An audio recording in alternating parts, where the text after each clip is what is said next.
Am I doing something wrong here? You have got no videos selected. Okay. Let's see.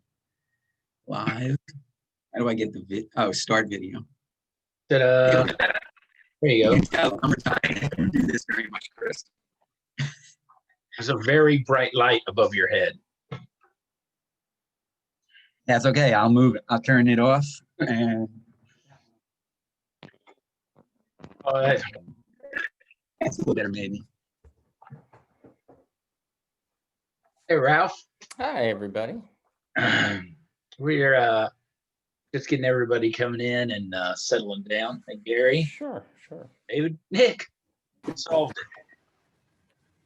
There we are. Stupid work emails. Believe it or not, the Army never sleeps. Well, not in parking garages. Yeah, not anymore. Well, that's National Guard, man. Oh. Those guys are the lowest of the low. Mm.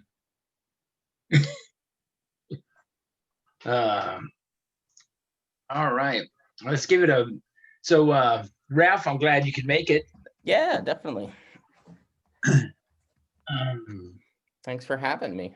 Oh, I'm really excited about it, especially since it is, we're on the cusp of the Hall of Fame season. It is Hall of Fame. It's almost time for them to announce. So, I have a question, but I'll wait till you actually are. Okay. Just want to give All right. people a chance to come in, or so 2 minutes before the meeting starts. Sure. I do, Chris, I am going to have a PowerPoint. I threw something together. Yeah. So you might need to make me a co-host to be I able will to do the share absolutely. screen. I will absolutely do that. Okay. Tom, how are you doing? You've always been busy the last few times we tried to get together. Yeah, I'm still busy. I leave Monday for the Everglades, and so I'll be down there for 12 days out on the 10,000 islands. I'm going to be packed. I did a pack this morning to make sure everything fits in my kayak for 10 days out in the middle of nowhere, and it did. So how many people are going on your kayak trip? 6 people. We'll each be in our own kayaks and everything, but That's a big kayak. yeah, no, it's a sailing kayak, so I'll be mostly sailing. Oh, wow. Yeah, Paddling and that's sailing, but mostly sailing, hopefully. that is one of the things that we've tried to do during the times of COVID. You can't go to a city or anything because there's people, but you can go to a national park Right. because there's no one around. And, you're just out in the wilderness. At least you can get away from everyone else and avoid it. So I hope all of y'all have been successful avoiding it anyway.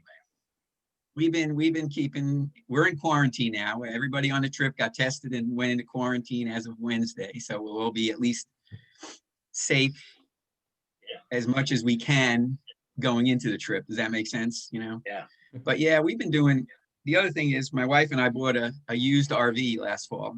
So we have a new Class B RV in the driveway that will be taken out when I get back from the trip. So My we wife can't was go talking. overseas. So No, I fell asleep at the wheel. So- piling into the waiting room.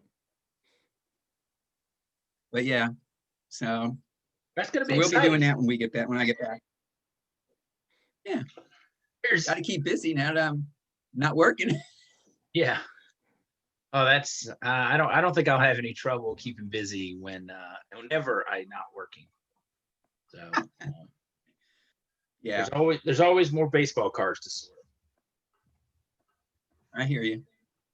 Well, I've been doing a lot of writing for SABR, so Oh yeah, I've been really busy with game stories, several biographies and works that are kind of out there. I'm finishing up UB Brooks' biography and finishing up Josh Hamilton's biography, and then I'm going to work on Alex Rodriguez's biography actually. So, Alex Rodriguez, like the one for the bio project. Rod. Wow. Yeah. It's tough. I would imagine That's gonna be. I was surprised too, but no, he wasn't. So I'm going to work on it. That's probably going to be a while. I tend to get more, I tend to do them in between game stories that come to mind, Yeah. work on it. And so, when you're doing a game story, I don't know if this is appropriate at all, but from 1988 or whatever, maybe 90, I scored Uh-huh. about 100 games a year while I watched it on television with lots of commentary.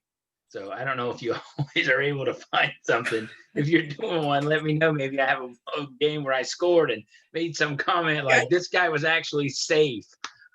Is it any team in particular or Oh, it's the Mets. It's the Mets. the Mets? Well, I Okay. mean, Superstation. So it's Mets, Braves, Cubs. And then Okay. that means all the National League. Well, I'll tell you what, I tend to write up, a good deal about the Mets. So Yes.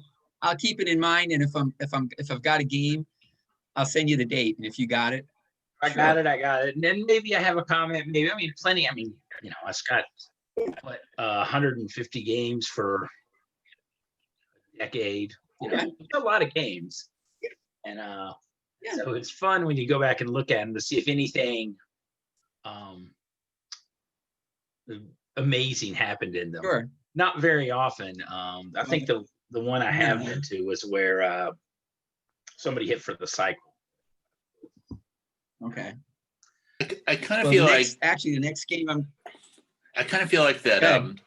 I think SABR should offer a special sort of priced tier where you could read all the games projects, but if you want the dial commentary, it's like an extra it's like a subscription, an extra $5 a month. You mean SABR pays you $5 a month? Yeah.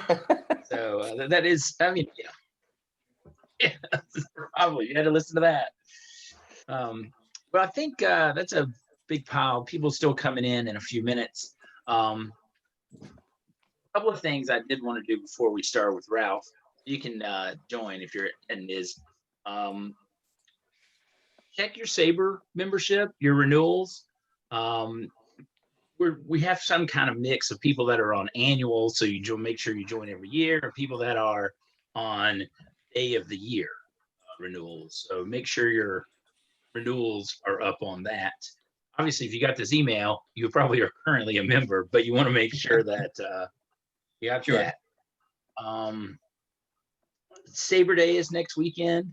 Obviously, they have some amazing stuff. Bob Costas is going to be presenting.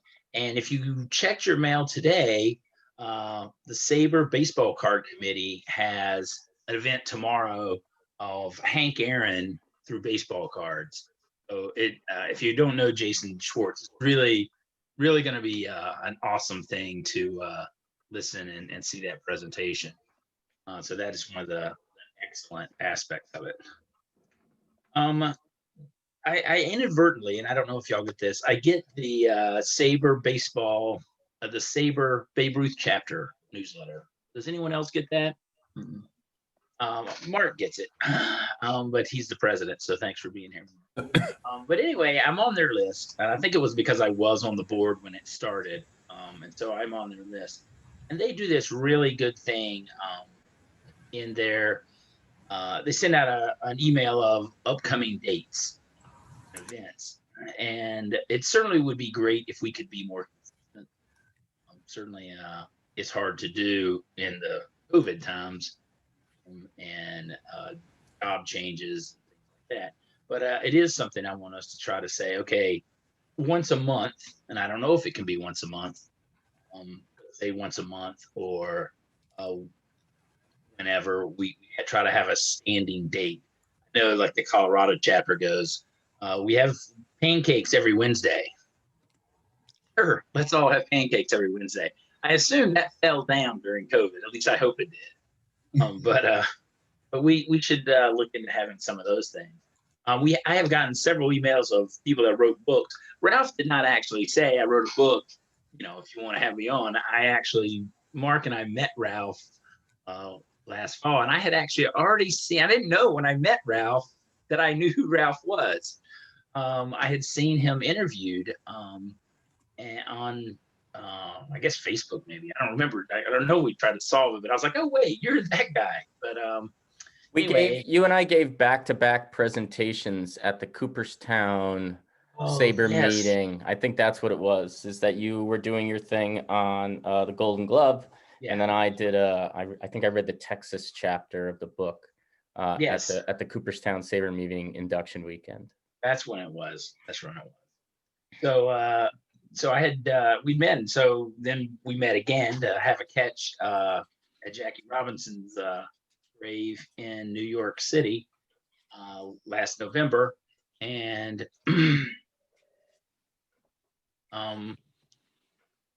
so And his book is great, and his book is great, and we ate some terrific pizza, and we ate terrific pizza in Brooklyn. That is correct. We did that. I think you paid for, so that made it taste even better. Oh yeah, that way I did that so that you would come to our meeting. So that was It worked. It totally worked. So does anybody have anything that they think would be new business, old business we want to talk about before we jump into Ralph's presentation? Because once he goes, I can tell you it's going to be fascinating, and you'll have a million questions. So it's going to be a lot of fun. No? All right. Well, welcome. Hey, Howard. I love your background. This is quite delightful. All right. After Ralph, we'll have some other discussions and talk about it, but we do want to go ahead and try to make a commitment, because when I went to schedule this, I couldn't double book. So I have to make sure that we schedule further in advance. That's, I was thinking SABR Day, and then I realized, we can't do it on SABR Day. Well, we could, but it's not really the best plan. So then I was in panic mode. Plus Howard was like, Chris, what are you doing? I tried to get it in there. Do you know we have a hockey fan who infiltrated us? Yeah, I see that. But if he's a Canes fan, you got to support that. Move to those games. Sorry, I'm a Capitals fan. Oh, God. It's pretty hard to be a Canes fan generically, or like being a Panthers fan at our ages, because they didn't exist until you were already established as some kind of fan somewhere, right? If I was a hockey fan when I was 15, it wasn't the Hurricanes. Well, it could have been. It would have been the Hartford Whalers. Mark is probably a Hurricanes fan. I saw them play as the New England Whalers in the Boston arena. What century was that? That was the last century. The Hey, last quarter of the last century. Weren't they the Boston Whalers when they started? Yes, and then they became the New England Whalers, and then they became the Hartford Whalers. You kind of sound like a hockey fan yourself. Yeah, I'm a hockey fan. Even better, I've actually seen the Kansas City Scouts win a hockey game. Wow. Chris, I don't think we had even field hockey in North Carolina when we were growing up.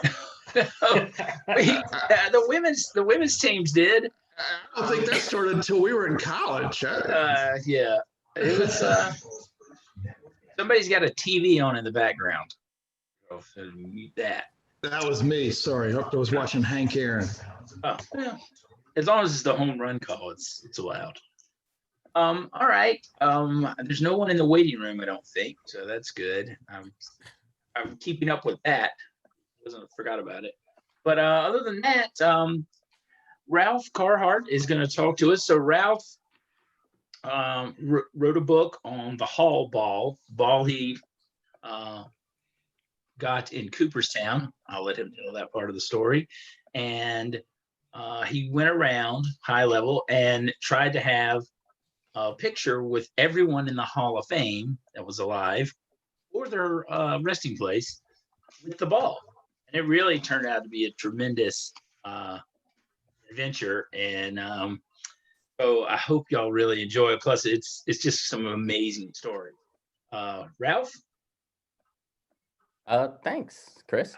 So as he described, about 10 years ago, my wife actually we were in Cooperstown, and my wife found a baseball that was sitting in Willow Creek, that little creek that runs next to Doubleday Field. If you've ever been to Cooperstown, I'm assuming you've been to that little jewel of a ballpark they have there at Doubleday. And there's a creek runs next to it, and there was a baseball in it, and my wife went and fished that out. that coupled with on that same trip to Cooperstown, we're genealogists, my wife and I. So if any of you do genealogy, you know that means that we spend more time in a cemetery than your average normal person does. And we had decided to visit the cemetery in Cooperstown, even though we didn't have any family there. We thought we'd just sort of poke around and see what we could find. And what my wife discovered was a grave for Abner Doubleday. Now, it wasn't our Abner. Our Abner is buried at Arlington National Cemetery. This actually turned out to be Abner's grandfather. But those combined things, the finding Doubleday's grave and pulling this baseball over time evolved into this idea in my head of taking that baseball to all of the members of the Baseball Hall of Fame, living and deceased. And if they weren't with us anymore, I went and visited their grave and I took a picture of the ball at their grave. And if they were still alive, I got a picture of the ball in their hand. In the end, I photographed 318 of the 323 members of the Hall of Fame. I ended the project in 2018 when there were 323 members. There were 5 living guys that I did not photograph. If you read the book, you'll find out who those 5 guys were and why I didn't get them. But over the course of the project, I traveled to 34 states, the territory of Puerto Rico, and Cuba as well, twice. And you'll hear a little bit about Cuba today. Mark's going to get a little bit of a repeat. I'm typically, when I do these chats, I read from the chapter that is relevant to the state that I'm talking to. The way I broke up the book is that each state got its own chapter. And I am going to read you guys the North Carolina chapter. But it's a shorter one. I would be done reading to you in about 10 minutes because there's only 5, 6 guys who are buried in North Carolina. So it's one of the shorter chapters in the book. So I'm going to read you that first, and then I'm going to actually jump off to one of my favorite stories from the book, which is about my adventure to try and discover the burial place of the great Cuban Negro League star Cristobal Toriente. His story is a complicated one, and I'll be reading to you from that as well. I don't think I have any other prep I need to give you guys to start reading. Chris, I'm gonna share screen. Is that a thing I can do? Yes. All right, great. All right, here we go. North Carolina, minor league mecca. Historians disagree about the effect the Civil War had on the spread of baseball. For years, the narrative was that Union soldiers in Confederate prison camps introduced the sport to their captors, and play in the South expanded from there. Recent research, however, has revealed clubs in New Orleans as early as 1857. The first documented games in the state of North Carolina took place at Salisbury Military Prison in 1862, as contemporary diaries detail contests between soldiers as well as Union prisoners. It may be a romantic notion to imagine that baseball helped heal the divide after the war was over, but love of the sport was a rare point of agreement. As one captive noted in his journal, the games brought as much enjoyment to the Rebs as the Yanks. There has never been a major league ball club that is called North Carolina home. However, the state has figured prominently in minor league history. An outlaw Carolina League was formed in 1936, founded on the fertile talent pool of the local textile leagues, but that was crushed by organized baseball after 3 seasons. The current incarnation of the Carolina League, which is labeled Class A Advanced, or was before all the chaos, was founded in 1945. It originally featured 5 teams from the state, including the Burlington Bees, the Leakesville Spray Draper Triplets. 3 towns claimed ownership of the franchise, which in turn stayed in business for only 3 seasons. The Raleigh Capitals, the Winston-Salem Cardinals, and of course, the Durham Bulls. Made famous by the 1988 film Bull Durham, the club went out of business in 1967 before reforming in 1980 and serving as the home team for arguably the greatest baseball movie ever made. 7 Hall of Famers were born in North Carolina. Two of them, Luke Appling and Hoyt Wilhelm, moved to Georgia and Florida, respectively, and were buried there upon their deaths. Another, Gaylord Perry, is ubiquitous on the autograph circuit. The other four chose to be interred back home, far away from the bright glare of the metropolitan worlds they encountered as Major League Baseball players. Another, Willie Stargell, was born in Oklahoma and lived throughout the United States before calling Wilmington home later in life. For Anna and me, the trip through North Carolina held special significance. We had met in the tiny town of Brevard in the southwest region of the state when we were both working for an opera festival 13 years earlier. We were going to visit old friends as well as discover some new places in this rural expanse that we both held so fondly in our hearts. Our first stop was the small Allensville United Methodist Church Cemetery in Roxborough. With a warning about bees from the woman in the churchyard, we walked through the piles of recently mown grass to the man whose very nickname was Country. Enos Slaughter's most famous moment came in Game 7 of the 1946 World Series, when he made his unlikely mad dash from first on a single to score the series-winning run. While never a stolen base threat, his highest season total was 9, which he managed in 1946 as well as 1942, he twice led the league in triples, so Slaughter wasn't exactly dead weight on the bases. By blowing through the stop sign of third base coach Mike Gonzalez, Slaughter not only secured the Cardinals' 6th title, but his place in history. After he left St. Louis in 1954, he played for the Yankees, the Kansas City Athletics, and the Milwaukee Braves. He retired after the 1959 season with the perfectly round batting average of .300. When Rick Farrell was elected by the Veterans Committee in 1984, his plaque highlighted his accomplishments as one of baseball's most durable catchers, spending 1,806 games behind the dish by the time he retired in 1947. It was an American League record that wasn't surpassed until 1988, when Carlton Fisk set the new mark. Farrell also mastered the handling of the pesky knuckleball later in his playing career when he served as the backstop for the 1944 Washington Senators, a team featuring 4 knuckleball pitchers, earning him his 7th All-Star appearance. Farrell's greater contribution, however, may have come as an executive with the Detroit Tigers. Spending 37 years in their front office, he oversaw 2 championships as general manager and, later, executive consultant. Famous for his astounding computer-like memory, he spent 20 years as a member of the Major League Baseball Rules Committee. There, he shaped the course of the game by being a part of changes to the pitching mound and the installation of the mandatory use of batting helmets. Farrell, a Quaker, is buried in New Garden Friends Cemetery, not far from his brother Wes, whose career is perhaps even more Hall of Fame worthy. Born in Oklahoma, schooled in California, Willie Stargell became a legend in Pittsburgh. Playing all 2,360 games of his 21-year career for the Pirates, the man who was known as Pops was not only a leader in the clubhouse, but a monster at the plate. He led the league in home runs twice, in 1971 and 1973, and hit 20 or more dingers 15 times in his career. He played in the postseason 6 times, winning 2 championships. During the 1979 World Series, he hit .400, clubbing 12 hits, including 4 doubles and 3 home runs. His greatest season may have been 1973, when he led the league in doubles, home runs, RBIs, slugging, and OPS, but he finished 2nd in MVP voting to Pete Rose. He won the award only once, during the championship year of 1979.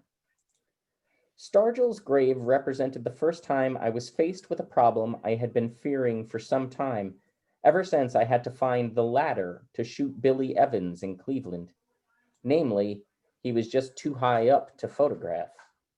The selfie stick had not yet been invented, and unlike previous instances of someone being up so high, there was no means of conveyance laying around to get me closer. There was a pole that was designed to grab the vases that decorated the graves, and I was able to use that to place the ball. The shot you see is a digital zoom, and a professional photographer would cringe to see what I've done. It was around this point that I simply accepted that not all of these pictures would be masterpieces. With over 300 photos in the project, some of them were destined to be clunkers. The Stargell photo was one of them. Ironically, I took this shot immediately after the photo of Tom Yawkey. See the chapter on the symbolic ones, which ranks as one of my favorites. Jim Catfish Hunter established himself as one of the most reliable starters in the game after 6 seasons with the Kansas City and Oakland Athletics, appearing in 3 All-Star games by 1970. When he exploded to 21 wins in 1971, as well as lowering his ERA by nearly a whole run from the previous season, Hunter began a stretch that was not only dominant, but well-timed. He won more than 20 games for the A's 4 seasons in a row and led them to 3 straight World Series championships from 1972 to 1974. He went 4-0 with a minuscule 2.19 ERA in 7 series appearances in that span. After winning the Cy Young Award in 1974, he got out of his contract when the team failed to make an annuity payment, as was stipulated. He then signed an unprecedented $3.2 million 5-year deal with the New York Yankees. I had previously visited the graves of 2 Hall of Famers who felt such a deep connection to their colleges that they were buried in their backyards, Christy Mathewson and Earl Combs. Hunter, who never went to college, marked the first time I photographed one who lies in repose within sight of his old high school diamond in Hartford, where Hunter was born and died. His grave acknowledged his time with both the A's and the Yankees. He was diagnosed with amyotrophic lateral sclerosis, ALS, but died prematurely after a fall at the age of 53. Hunter was the second Hall of Famer to suffer at the hands of this neurological disease. The first was, of course, the player whose name is eternally linked to the illness, Lou Gehrig.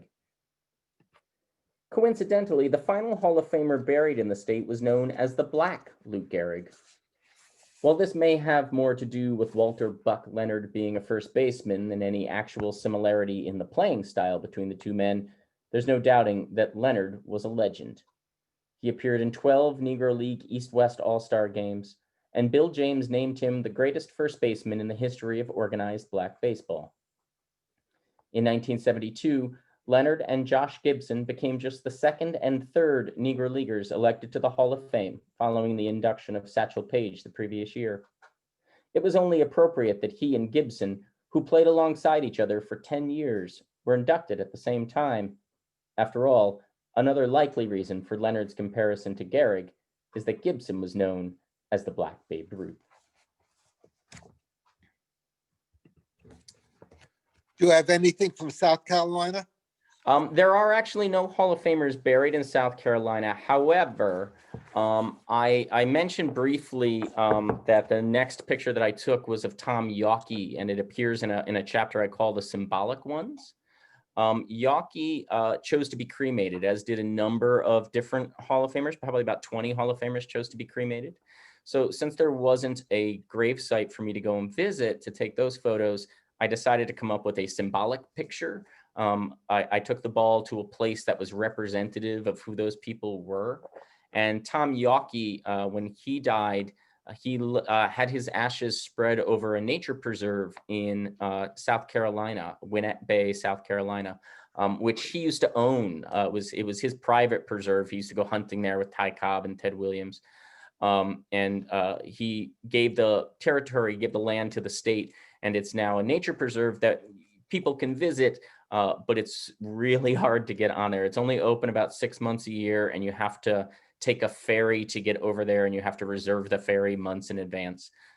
So I went over to Gwinnett Bay, and I got the picture of the water around the preserve, and I called that the Tom Yawkey photo.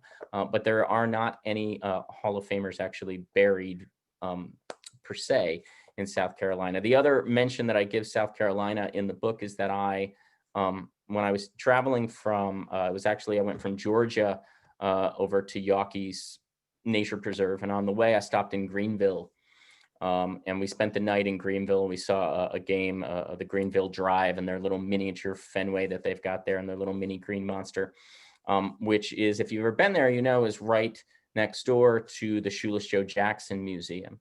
So since we were there, we went and visited Shoeless Joe's grave, which I didn't photograph with the ball because he's not a Hall of Famer, but I did take plenty of photographs of. And his grave, I talk in the book at one point about how a lot of folks left mementos at Hall of Famers' graves, whether it's that old Jewish tradition of just setting a stone on the grave, or whether it was something bigger than that, like, a baseball or, something along those lines. And the two people who had the most stuff left on their graves that I visited throughout the course of the whole project were Babe Ruth. His grave was covered in stuff. And Shoeless Joe Jackson. It was, you could barely see the stone. There was so much, so many baseballs and bats and shoes. Of course, people left shoes. It was fascinating to me, especially understanding Jackson's story and how he's a bit of a pariah, how at least locally, he's still a hero. So. All right, now I'm going to jump ahead to my chapter on Cristobal Toriente. Yeah, I don't know if there's any preface I need to give you guys to this. I suppose I'll read it to you, and if there's something that's not clear, just ask me later, and I'll let you, I'll fill you in. Cristobal Toriente is often referred to as the Cuban Babe Ruth, largely on the strength of a single performance during a series of exhibition games played in Cuba against the Bambino himself, along with a group of major league stars in November of 1920. One of those contests featured Toriente clubbing 3 home runs, cementing his legacy, despite the fact that the opposing pitcher was an out-of-place first baseman, fellow future Hall of Famer George Kelly.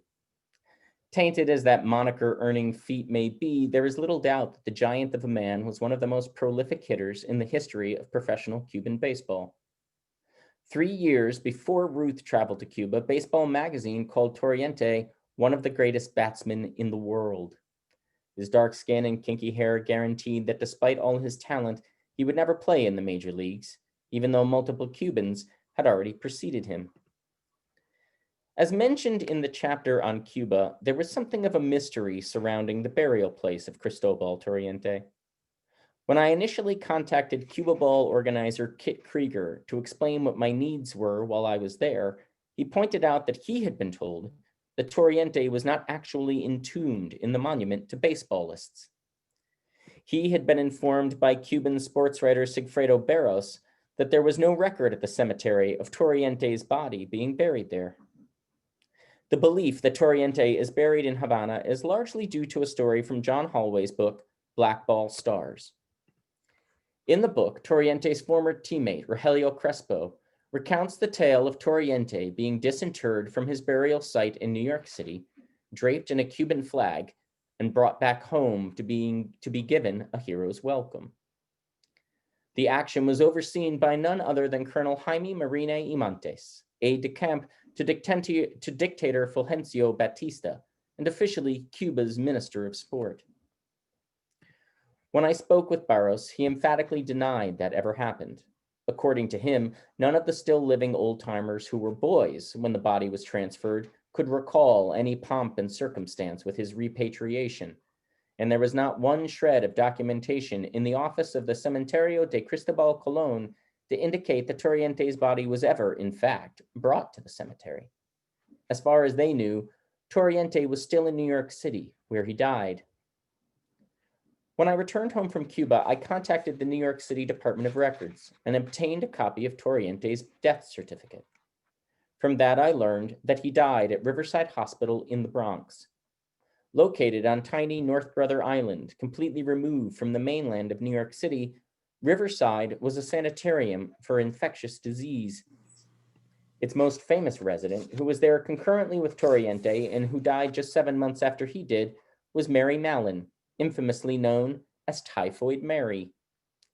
The hospital was closed down in the 1960s, and the dilapidated buildings still remain today, inaccessible to most New Yorkers, as the city has cut off access to the island completely.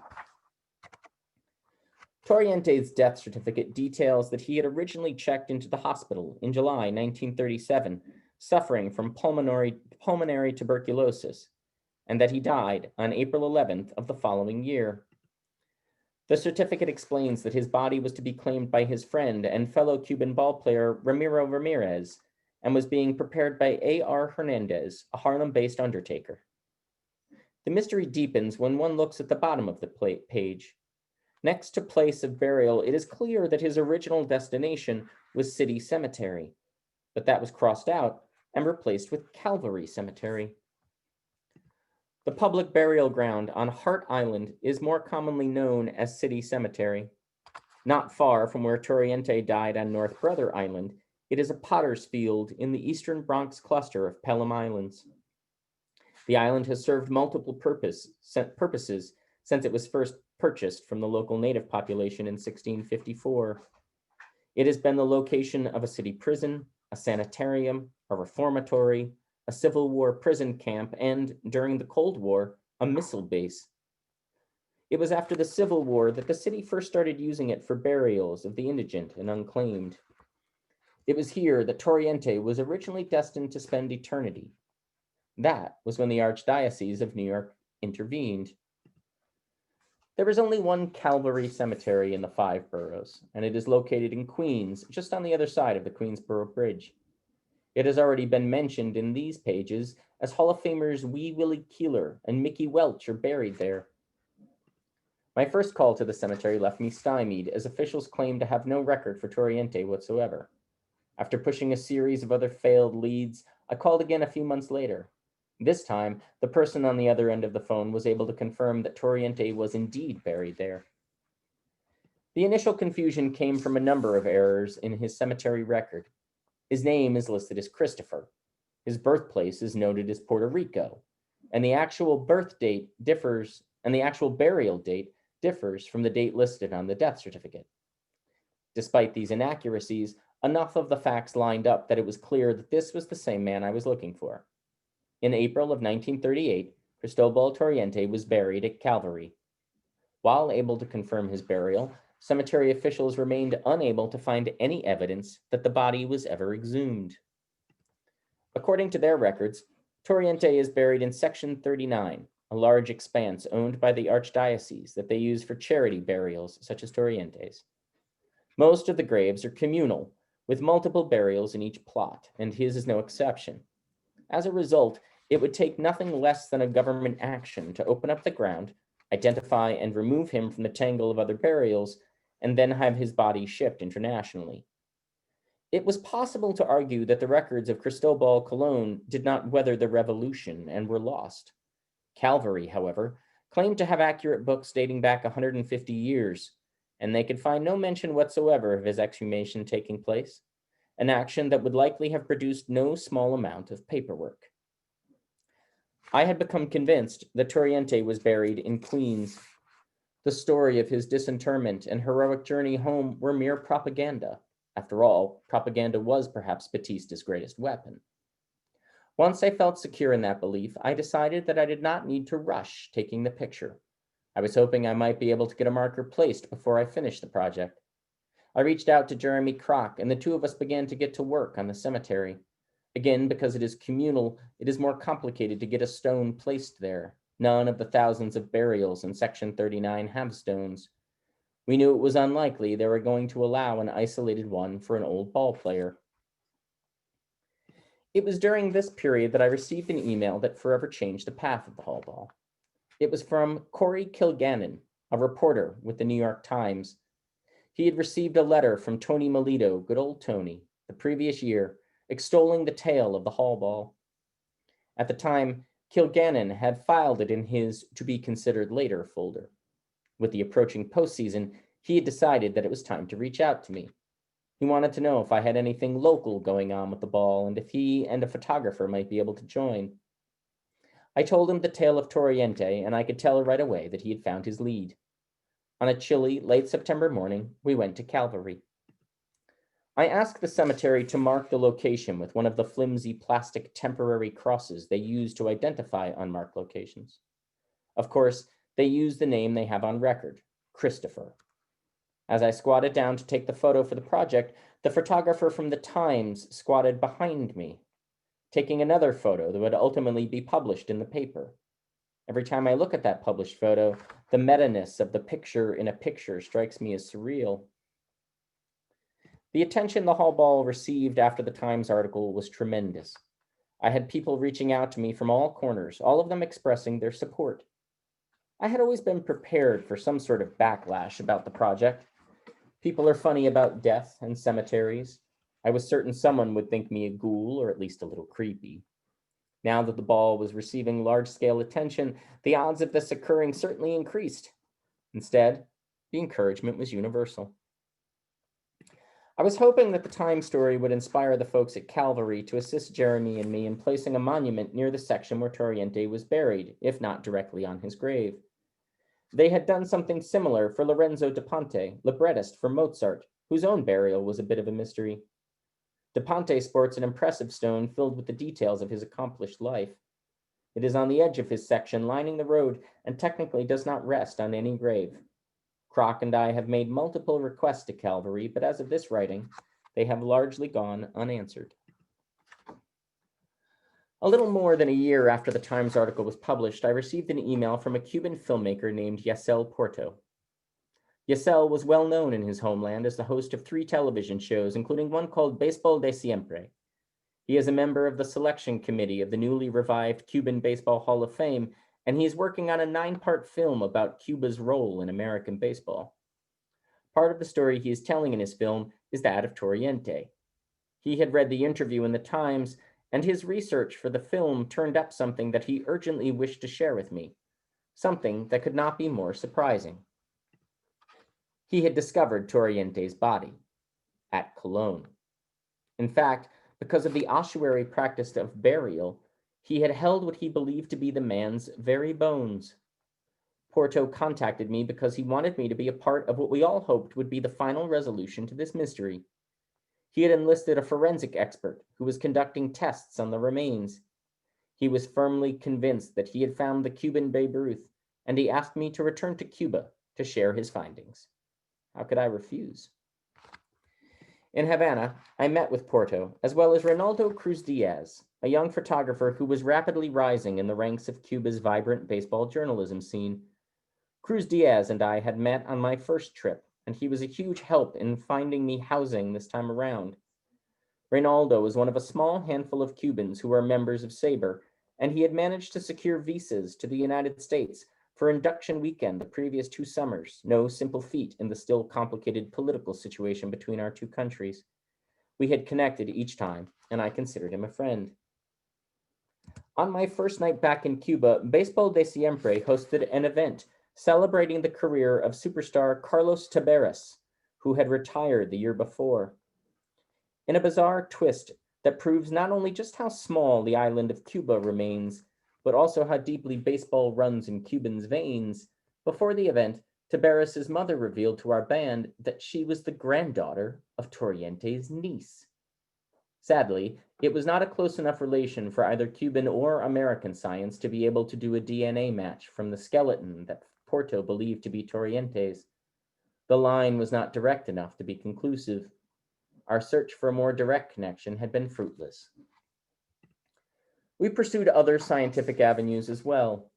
The skeleton they had discovered was covered in soil, an unusual trait for a Cuban body, which is typically interred above ground. Working on the presumption that Crespo's story was true and that Toriente was initially buried in Queens, I had brought a soil sample from the area around the alleged grave. Aware of the fact that I was standing in broad daylight with a shovel, digging in the middle of a cemetery, I had collected only a relatively shallow sample. Sadly, that meant it was too close to the surface to match the earth crusted on the recently discovered body. The most compelling of the scientific evidence came from the work of a Dr. Dodani Machado, an expert in forensic facial reconstruction. I had the opportunity to meet Machado at the home of Ismael Sene. In addition to being one of Cuba's most respected baseball historians, Sene also served in Cuban foreign intelligence, known as MINREX, in Eastern Europe for 23 years. While we waited for Machado and the others to arrive, Sene entertained me with his collection of baseballs signed by Mickey Mantle and Willie Mays, as well as pictures he took in 1955 and 1956 of Yankee Stadium, the Polo Grounds, and Comiskey Park. There were also pictures of a younger version of himself, smiling broadly as he stood next to a fur coat-clad Fidel Castro, who was charming a group of admiring young women. In another, he and Raul Castro were firmly gripping each other's hands, while serious-looking mustachioed men stood nearby. Later, after I returned home, I saw a 2017 interview with Sene on the National Geographic Channel. While wearing the same Cincinnati Reds t-shirt he wore the day he met with me, he told interviewer Michael Ware, "I am a Cuban who has dedicated 35 years of my life to try to do whatever I can to harm the United States. And in the last 2.5 years, I do whatever I can to improve the relations between both countries." I cannot help but think that his enthusiasm for assisting Yesel and myself in our hunt for the truth was a small sample of his desire to bridge the two countries. When questioned, Sene echoed Barros's lack of memory regarding any sort of celebration with the return of Toriente's body. He could not even remember a story in the newspapers. And by 1938, young Sene was old enough and a big enough baseball fan that the elder version firmly believed he would recall an event that important. When Machado arrived with Yesel and Ronaldo, we discussed his research. He pulled out a medical textbook written in English and opened to a section on the ulna and a malady called woodcutter's lesion. The lesion is really a spur on the olecranon, the bone that forms the most pointed part of the elbow. According to the text, it is a common affliction of woodcutting, blacksmithing, and baseball playing.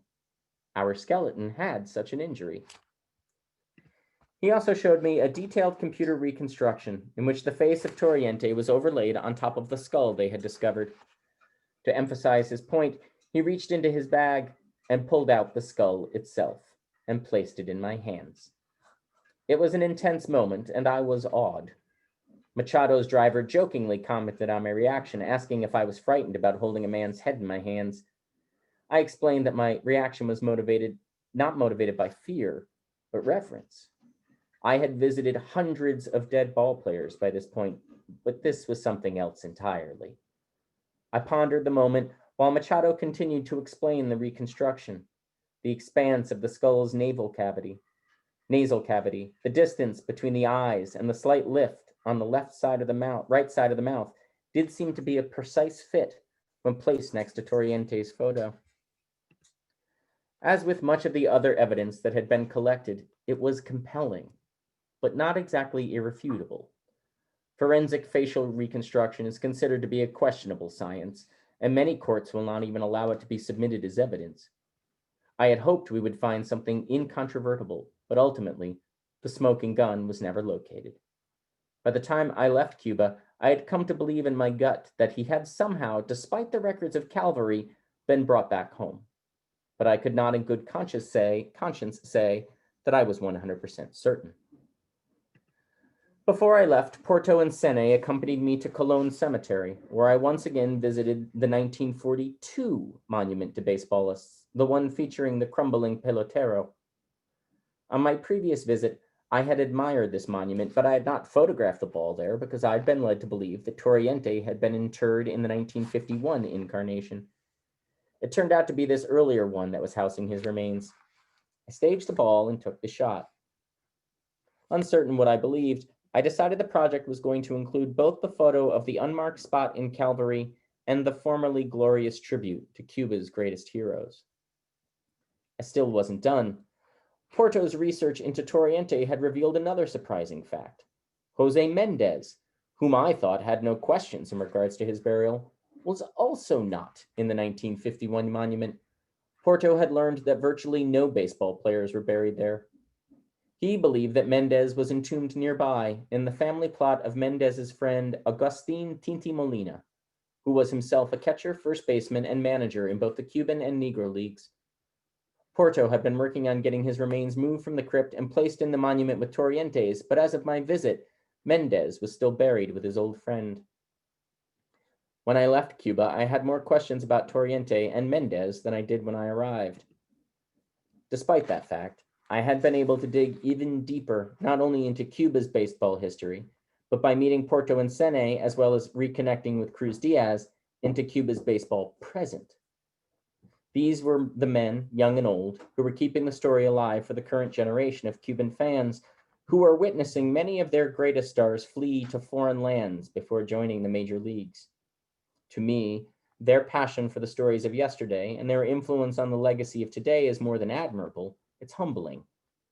I was fascinated by Cuban baseball after my first visit.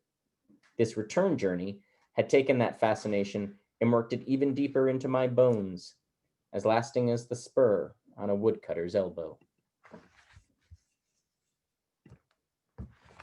So there you go. That is the story of Cristobal Toriente. A couple of updates. Calvary Cemetery has, in fact, without any help from me or Jeremy Crockett, I mentioned Jeremy. If you don't know who Jeremy is, he is the head of SABR's Negro League Baseball Grave Marker Project. I had met Jeremy earlier in my quest. We worked together to get a stone for the Negro League great Saul White. And when I had found out about Toriente, I reached out to him, but without any assistance from Jeremy or myself. The cemetery has, in fact, placed a marker on the edge of the road near Toriente's grave. I have not gone and seen it myself. I was just informed that it happened last February. It was late February. And I haven't really left my house in the last 10 months. So I haven't had a chance to go over and see it yet, although I plan on doing that relatively soon. What other updates?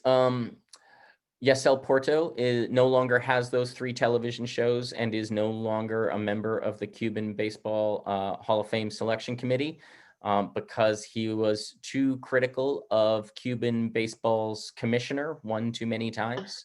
So he has been stripped of all of his official state Cuban duties. He is still trying to make his films about the history of Cuban baseball, but without the support of the Cuban government, it's a much harder slog for him.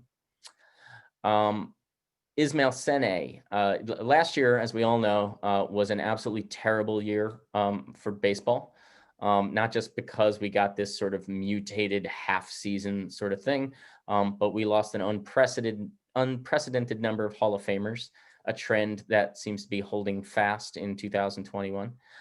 But for me, it began even before we lost the first, who I think was Al Kaline was maybe the first we lost in whenever it was, March or April. Ismael Sene died in January, which was just quite a loss. The amount of knowledge that was in that man's head, I could write a whole book just on Sene. His story is fascinating, beyond the role and the power he had in Cuban government in Eastern Europe for all those years, but his dedication to baseball and his love of it and his passing on of that knowledge to, the younger folks like Yesel and Ronaldo. He was just such a character. Someone should definitely write a book about him. But he passed last year. I think that's it for the updates. It's tricky when you write a book about baseball history because, we think that baseball history is sort of this immutable thing that never changes. But, as soon as you write it and get it published, someone else is going to find a new first or, a new angle or a new way of looking at it, which is, I guess, why we still have a Veterans Committee with the Hall of Fame, right?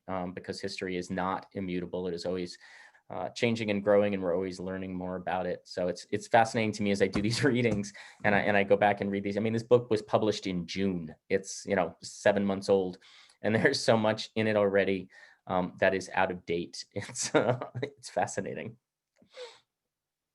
Ralph, that was great. I will tell you, I was not expecting a skull. It was I didn't mention, so what in Cuba they do the ossuary practice, and I didn't define that for folks. And I when I read this chapter, I try to do that because it's not common here. A lot of folks don't know about it. But in Cuba and in a lot of the smaller Latin American countries, people are buried above ground in these above ground crypts. And then once you have decomposed to a state where you're just bones, they take the bones and they put the bones in a smaller box and they reuse that above ground space for somebody else, typically in your family. It's typically a family owned thing. It's a space saving measure. There's probably, 1 million burials in Cristobal Colon in Havana. It's only so big and they can't make it any bigger. Havana is a very packed city. So that's how they save space. which gave us a unique opportunity gave me a unique opportunity to experience Toriente's body in a way that I hadn't with the other 240 dead Hall of Famers that I had visited. Funny, I actually read that chapter this morning. I've been to Cuba 3 times and went to a game at the Gran Stadium. The one in Havana? Yeah, the one in Havana. Latino Americano is Latino the one. Americano, yeah. My biggest regret is I was not confident enough in my Spanish to go to the baseball corner and talk to the old guys who talk baseball there. I did on this second visit. So I went with a tour on the first visit. I went with this Canadian tour called Cuba Ball. I got to sort of experience it as Cuba as a tourist, being on that. But the second time around, when I went back for the Toriente thing, I just had Ronaldo set up an Airbnb for me, and he had me the Airbnb was probably a 10-minute walk from the hot corner. So I actually did wander over to the hot corner. It was a quiet day when I was there. There were only a couple of guys. It wasn't the big animated conversation that you may have seen. If you want to know what the hot corner is and what that's like, Anthony Bourdain did one of his travel food episodes, and he did it with Peter Bjarkman, who was sort of our preeminent Cuban baseball historian. We lost him about 1.5 years ago. And Anthony Bourdain and Peter go to the hot corner in that episode. So if I'm sure you can find that online. And if you want to check that out, you can see it really is just a group of guys who sit around arguing about baseball all day long, 365 days a year. It's quite, Cuba is a fascinating experience because for the majority of Latin America, the dominant sport is football, soccer. Cuba is, one of the few where even to this day, baseball is more important than soccer is. So, anybody have any questions? Ryan had one. Sure. What was it? I want to see if he wants to. He said, Ryan, are you unmuting? He said, do you think Jackson's popularity is due to Field of Dreams? I'm a Hoosier. Wish you'd read the Indiana chapter. I'm sure that Jackson's popularity has, owes some debt to Field of Dreams. But I also, we have a fascination with baseball's rogues, right? I went to a reading once. I went to a book reading, and it was about the 1991 World Series, which was, the Braves and the Blue Jays. And the very first question that, it was time for the author to take questions. And the very first question that anyone asked him was, do you think Pete Rose belongs in the Hall of Fame? Like it had nothing to do with what was being read. But, we have this fascination with Pete Rose and whether or not he belongs in the Hall of Fame, because we do in baseball have a fascination with our rogues. We like those characters, who I don't know why that is. I mean, I think part of it is that we are a little sanctimonious, right? It is Hall of Fame voting season, so it is time for the sanctimonious conversation about baseball to happen. So I guess we like having villains to play our heroes off of, but I don't think it's that simple either. I think for Jackson in particular, especially, if you're a stats-driven person and you just look at his stats, I mean, he obviously had an incredible batting average during the 1919 World Series. However, if you take a look, he only got those hits in the games that they won. So it's a complicated conversation, and I don't know why it is, but certainly, yeah, Field of Dreams played a role. And how many Hall of Famers are buried there? I don't know off the top of my head, but hold on, I'll go to the Indiana chapter and tell you. Buried in Indiana is Oscar Charleston, Chuck Klein, Van Johnson, Mordecai Brown, and Ed Roush and Stan Kovaleski. That's who's buried in Indiana. Just south of Chicago or west, I guess. Yeah. That was a bunch of Chicago people. Yeah, I did. I just spoke to the Chicago chapter last week. Chicago is chock full. The only city that has more than Chicago is New York, and with New York, you have to think of Brooklyn really as a separate city. If you were just talking about the other boroughs, Chicago would outrank New York City when it came to where to find Hall of Famers. It was convenient for me because I live in Brooklyn. So it was convenient for me that so many of them were buried in the New York area. It made it so that I had an easy head start. If I lived in North Dakota, I doubt this project ever would have happened.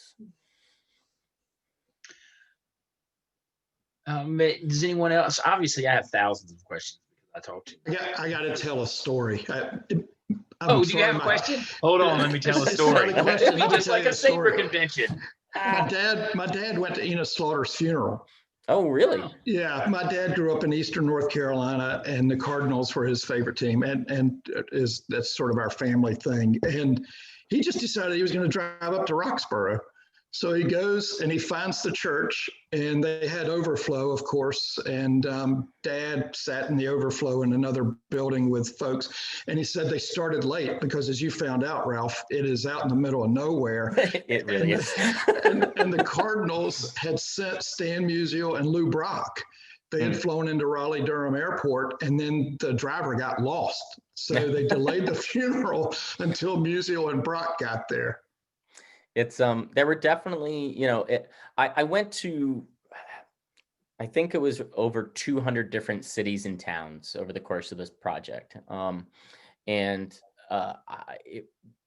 ought to, by de facto, I went to a number of places that I probably never ever would have gone in my life if it weren't for this project. That's one of the things about the project that I love the most is that I got to see places in this country that, I never would have gone to otherwise. These, tiny remote corners like where Slaughter is buried, and Archie Vaughan, who's buried in probably the single most remote place I've ever been in Eastern California. It was 6 hours north of San Francisco and 6 hours south of Boise. And I use those as reference points because that was the trip. I went from San Francisco and I headed up to Boise to get Harmon Killebrew's photo. He's actually in Payette, which is a little south of Boise. But that was that drive with Archie Vaughan in the middle, and it was 6 hours in both directions to get to him. Not even while I was in Cuba, the Mendez and Toriente, like I said, are in Cologne, or maybe in Cologne, which is in Havana, which is, the big city in Cuba. But the other Hall of Famer who's buried in Cuba is Martin Diego, who's in Cruces, which is, about as small a town as you can possibly fathom. But even that was only 3 hours. It was only a 3-hour drive from Havana. Archie Vaughan there in Eagleville, California was an absolute, it was so remote. And Eagleville is a town that, if you look it up on Wikipedia, I believe there's somewhere like 25 residents in the town total. I didn't see any of them. Even the hotel we checked into, we got there so late that the desk was closed. They just left the key on the desk, and we went in the room. And then when we woke up in the morning, we left. Like, we literally saw no humans the entire time we were in this town. Which is why that's where I want to retire when I get older. After living in New York City for 25 years, I'm ready for a little peace and quiet. Eagleville seemed perfect. Mark has his hand up. You're muted, Mark. Okay, I have a question. I've actually asked Ralph this question before, but I actually like his answer, so I wanted to give him a chance to talk about this briefly. I've done a little bit about what Ralph has done, like 10. I've been to probably 50 graves, not all Hall of Famers. It's just something fun to do. It's never been a project, but it's why I really gravitated to Ralph's book, which everyone should read. But I wrote on Twitter a year ago or so a very brief story. And when I say story, I mean it was like two threads worth, so 500 characters, about how this started for me. And that was when I was in Kansas City about 15 years ago, and I went to the grave of Satchel Paige. I mean, that's kind of a good place to start, right? So Paige was, we had some time to kill. It's like, well, let's go out and see Satchel Paige's grave. So we went to his grave. And I was with a couple friends who some of you may know, Jeff Bauer and Rob Nair. And for some reason, well, not for some reason, it's probably obvious why, there was a baseball like on his grave. And turns out, as Ralph could probably tell you, there are always baseballs on these graves. It's like a thing. So we decided we would have a catch. And this became sort of a tradition. You know, like after that, we actually started to bring gloves. But at the time, we didn't have gloves with us. We just threw the ball around. So I mentioned this as kind of a cool little story, that playing catch at the graves was kind of a nice thing, I thought. However, I was, someone chimed in to disagree very strongly and suggested that this was offensive to the people who were buried there and to the families and whatnot.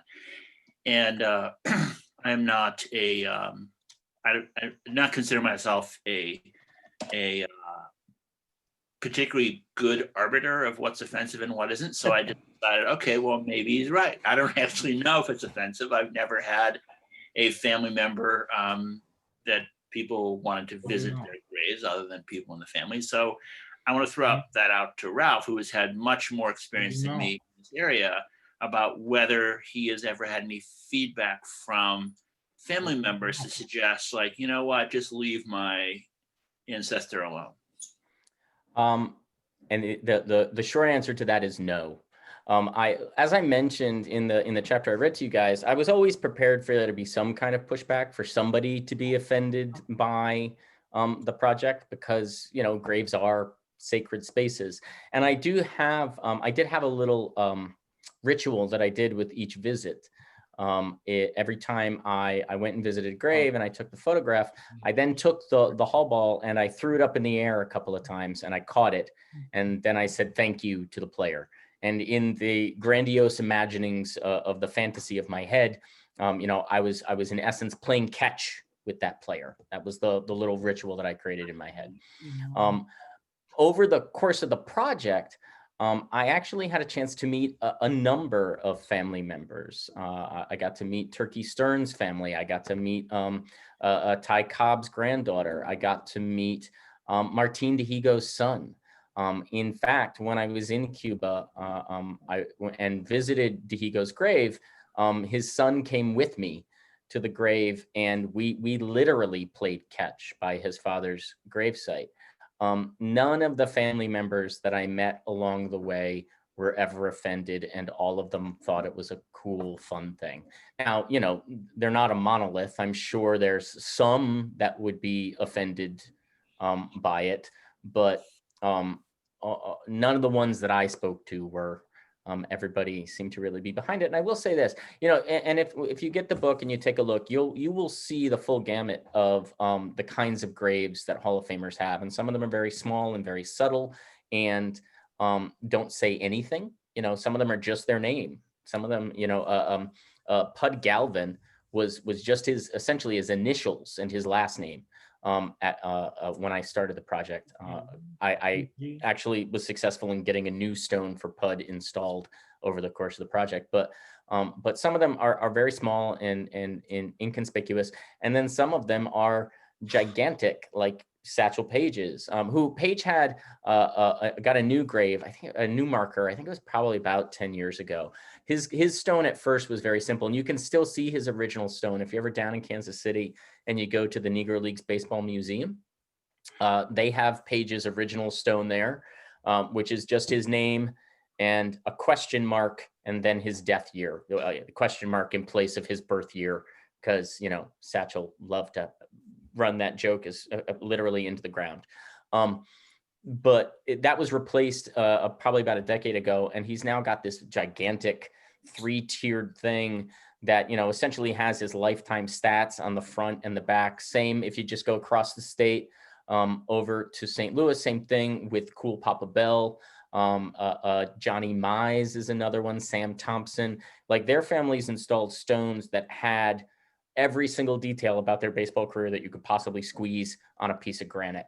Obviously, those people want you to go there and experience that space. They want you to feel that joy and that vibrancy that baseball brought their ancestors. So, you know, I did not interact with any of the family of Satchel Paige, for example, although I did interact with his neighbor. I went to his house after I visited his grave. I drove over to where his house is, and his neighbor was hanging out, and we talked about Satchel for half an hour. So I didn't meet the Paige family, but I find it difficult to believe that they would install a stone like Satch's, which is, you know, filled with the stuff of legend on it, and they would have been upset with a game of catch. Yeah, I love that. That is very cool. And obviously, I know about Mark's propensity and have participated at least once. But I would say that at least in this particular area is these are all people who are in the Hall of Fame. It's not, you know, I don't know if Hal Trotsky's family would be so happy about it because his dad on a Hall of Fame trajectory and then washed out, or Tony Oliva's family would be just as happy about it. It is very interesting that that is, and Mark has mentioned about how some people would be offended. It was important to me throughout it. Like, I tried to be as respectful as possible throughout this whole thing. Even with the living guys, there, you know, I never felt as though the living guys owed me that photograph. I think I photographed in the end 76 living guys, and not a single one of them did I feel like it was that they were required to give me the picture. Bob Gibson told me no twice. And, you know, while it was frustrating, he was well within his right to do so. Like, I didn't walk away going, well, that Bob Gibson's just such an arrogant jerk. Like, you know, he didn't like the project, so he didn't take the photo. I did get the photo ultimately because I was able for the living guys to get access to them by befriending baseball card show promoters. That was where I got most of the living guys, as I went to the local baseball card shows. And then after the guys were done on the floor signing stuff, they would, you know, go in the back room and they do the private signings. And it was in that back room where the various baseball card show promoters would, you know, let me connect with them. And that was where I got the majority of those photographs. So I ultimately ended up getting, so I didn't pay for most of them. I ultimately ended up getting the picture of Bob Gibson, but that was because I just, after being told no twice, I bought the ticket for the third time. So I didn't have to hear no again. So that is very clever. So I do know, I think this came up this week on the tweets that obviously we just had 2 Hall of Famers die in the last, and Hank Aaron. So, and Don Sutton, but there was a note that you had some interaction with Don Sutton that was different. I loved my interaction with Don Sutton. He was one of my favorites. Most of the interactions with the Hall of Famers lasted about 5 seconds. I had honed my story down to an elevator pitch. I was honest with them. I told them what the whole project was in that elevator pitch. I wanted them to understand what they were getting into. Another part of it, I didn't actually tell you guys this, but another element to the ball was that my goal after I finished it and I took all the pictures was that I was going to donate the baseball to the Hall of Fame, right? So I felt like I had this sort of altruistic goal, and it would help in convincing players to sort of sign on. And so I told them the whole story in like this 15-second elevator pitch. And the day that I got the picture of Don Sutton was, I also got a picture of Jim Palmer. And Sutton overheard me giving the elevator pitch to Jim Palmer first. And after I got done talking to Palmer, Sutton pulled the baseball card show promoter aside and said to him that if I was planning on getting a picture with him that day, he was going to need to give me a brief competency hearing because he wasn't certain that I wasn't mentally deranged and was potentially a dangerous human being. So he did. He asked me like a series of questions that in his mind meant that maybe I was a little kooky, but not dangerous. And at he let me take the pictures, and at the conclusion of it, he said, "I still think you're a squirrel, but you know, good luck." Sutton was one squirrel? of my favorites. I loved That I is- loved it when they, most of them didn't say a word. Most of them just said okay, and I took the picture and that was it. But Sutton was one who wanted to know what the hell I was doing. That's pretty awesome. That is awesome.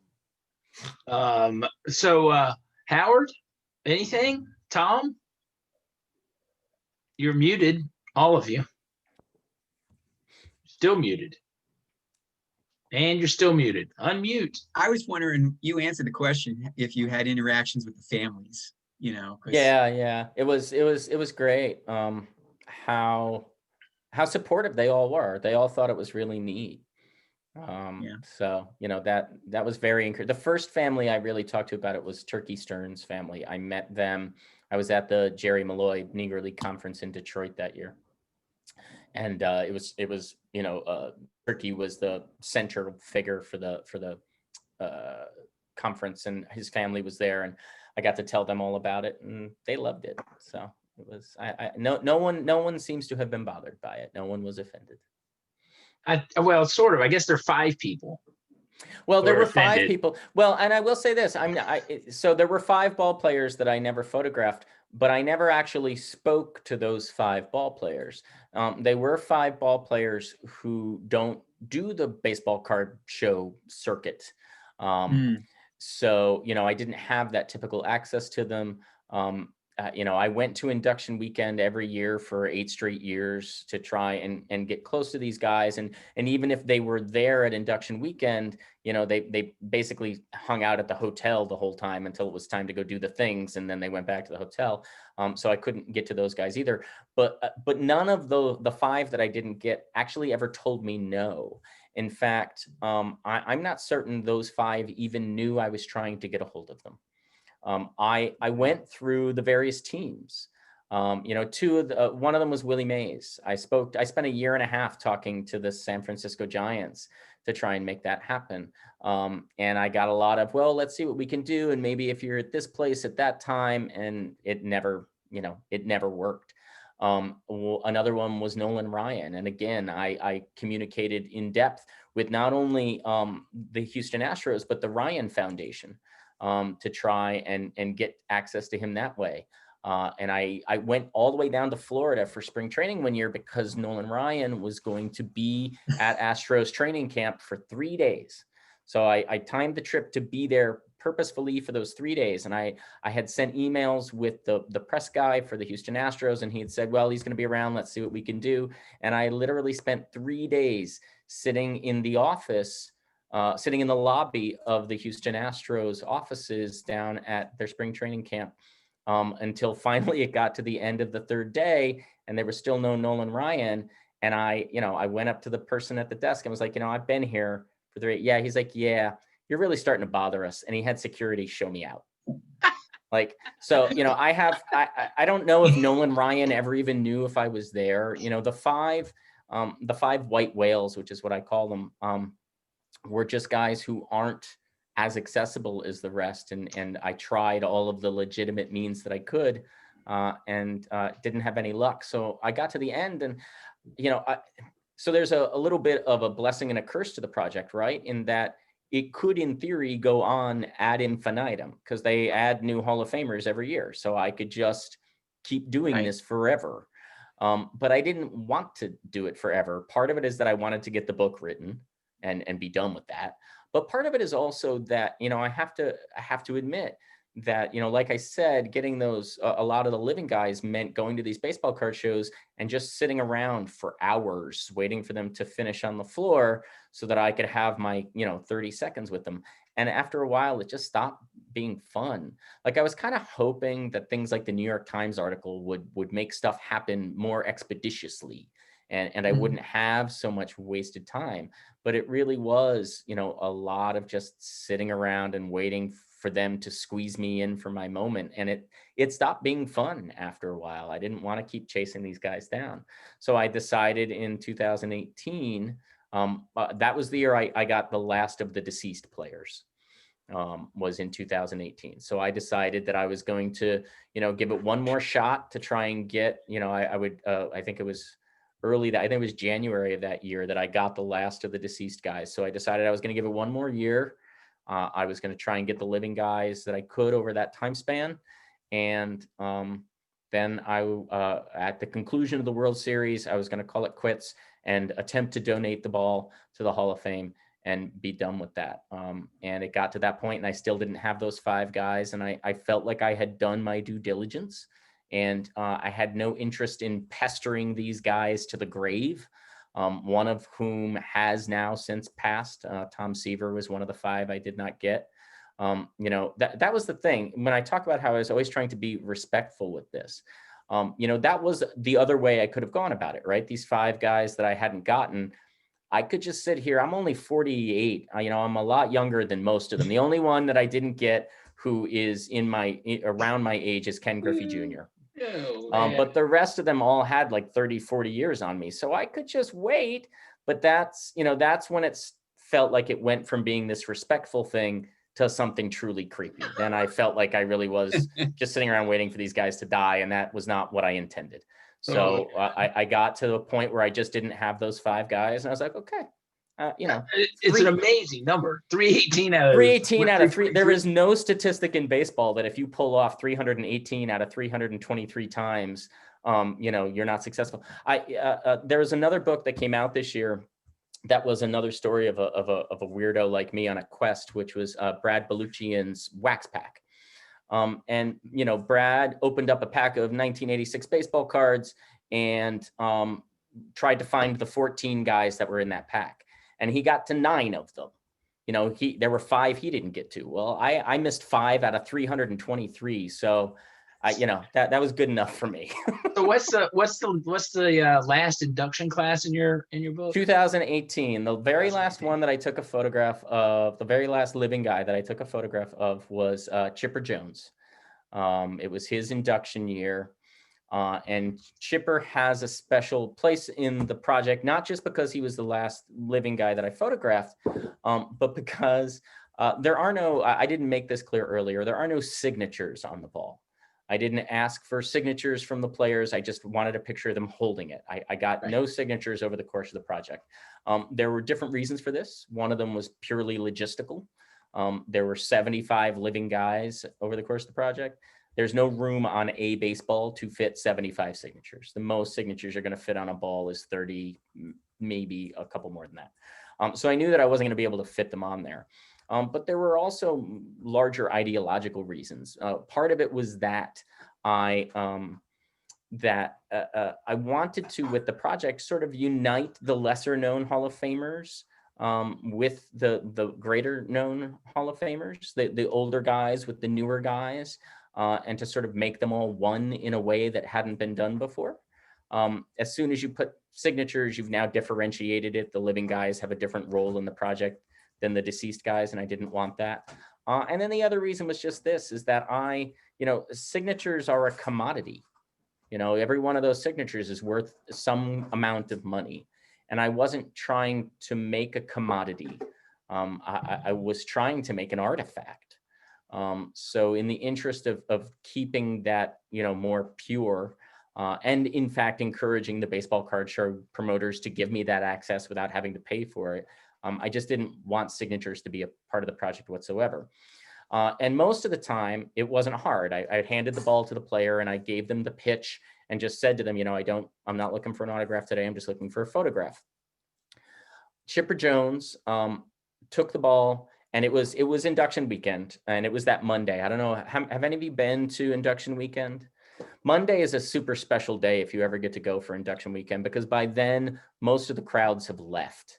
And what they started doing within the last 5 years or so is at Doubleday Field, they have an interview with the folks who were inducted that year. Peter Gammons usually hosts, and the guys who were inducted that year do a little roundtable. And then they leave the field and they go over to the Tunnicliffe Inn, and they do a round of signings. And that was where I got Chipper, was during that round of signings, a row of people that Chipper's just churning out left and right. And I handed him the ball. And before I could even begin to do my pitch, he started to sign it. And he got as far as making his C before I screamed, no, which freaked him out a little bit. because he wasn't prepared for that. So I quickly explained the pitch to him, and he looked at me like, all right, if that's really what you want, and he let me take the picture. But if you look at the ball, the only thing that's written on the ball is the words "the Hall ball." I wrote that on the ball at the beginning of the project to sort of differentiate for the viewer that it was to clarify for the viewer that it was the same ball every time. And then the only other piece of writing on it is Chipper Jones's C, and that was it. So he's the one player who signed the ball. That is really, really cool. I mean, that is just amazing, amazing stuff. I tell you. Make sure that it can be bought at the website that I put in the invite to this, right? Yeah, you can get the book. The website has a link to I think McFarland, who's my publisher. If you are interested in buying it and you would like a signed copy, Chris has contact information for me. You can shoot me an email. You can find me at Twitter. I have my Twitter handle is at Ralph Carhart. Very complicated, I know. But I can, I still have, I bought a whole bunch of copies of the book back in February because I was anticipating a year of traveling around and doing readings and going to Hall of Fame induction weekend and setting up a table in front of Modi's bookstore like they do, and selling my book all weekend. And then the plague hit. So I still have a fair number of copies here. So if you want a signed copy, you can just reach out to me directly and we can make that happen too.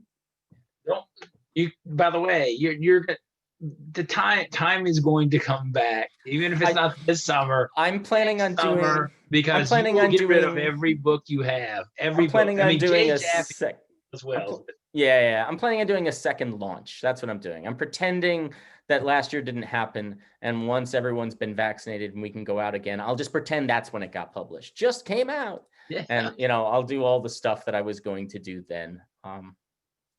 Well, I hope obviously you don't have to continue it, but going to the card shows, that was clever. I really, not having it's amazing how quickly you think of these good ideas, because that was really well organized. I would have been so mishmashed, I can't even imagine. That's an impressive thing. I spent a long time figuring out, because the idea at the beginning of the project, it was just the dead guys. That was the genesis for it, and I started with that. And it was a few weeks in that I decided that maybe why not include the living guys in this too? That'll be fun. Which ultimately made a whole lot more work for myself. It would have just been done so much sooner. I had no idea how I was going to do that. I didn't have access to Hall of Famers, and I hadn't been, while I have a modest baseball card collection, I hadn't been to a baseball card show at that point, easily 20 years. I used to go all the time when I was a kid, but I hadn't actually been to one as an adult. So I think I was like screwing around online, and I was trying to see, who might be coming through New York, who might be doing a book appearance or something, because Hall of Famers are always publishing bios and stuff like that. And that was when I saw that Gary Carter was going to be making an appearance at a baseball card show near me, and I was like, oh, that's worth a shot. So I went to that first show, and the line for Carter was around the building. I saw that it costed something like $60 to get the autograph. And I was like, well, maybe this isn't the way to go about it. I'll figure some other way to get Gary Carter. He's young. I'll have plenty of time to get Gary Carter later. Obviously, that did not happen. And he died, I think, less than a year after that. I ended up having to go and visit his grave in Florida to get him. And as a result of that, I decided that I wasn't going to be shy or mamby-pamby about it ever again. If a living guy was near me, I was going to figure out what I had to do to get to him. And so when the next time that particular baseball card promoter mounted a show, rather than waiting in a line or buying a ticket, I just immediately walked in and said, "Who's in charge?" And they connected me with Brian Coppola, who runs things for JP Rock Solid Sports Promotions.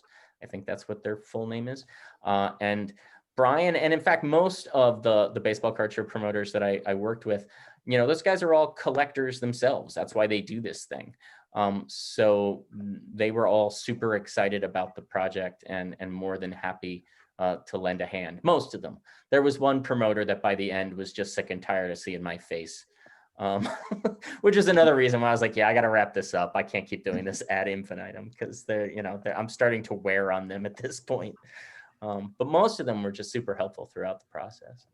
Yeah, I haven't read it page by page all the way through, but I've skipped around and looked up some of my favorites and how they behaved. And it's still surprising to me that some of them didn't treat you kindly or just, because I just can't imagine they hadn't seen weirder things. I mean, all you were asking for was a picture with a ball. It wasn't like you were asking for their underwear. I think that's the part that was weird for them, though, was that I didn't want the signature.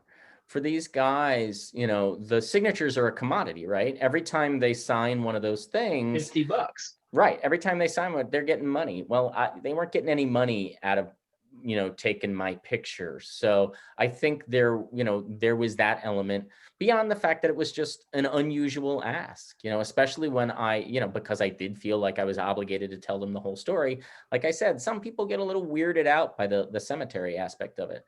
So I think there were some of them who just didn't know what to make of me and didn't know how to respond. And I try to not judge any of them on it. Like I have no ill feelings, even for someone like Johnny Bench, who called me an asshole.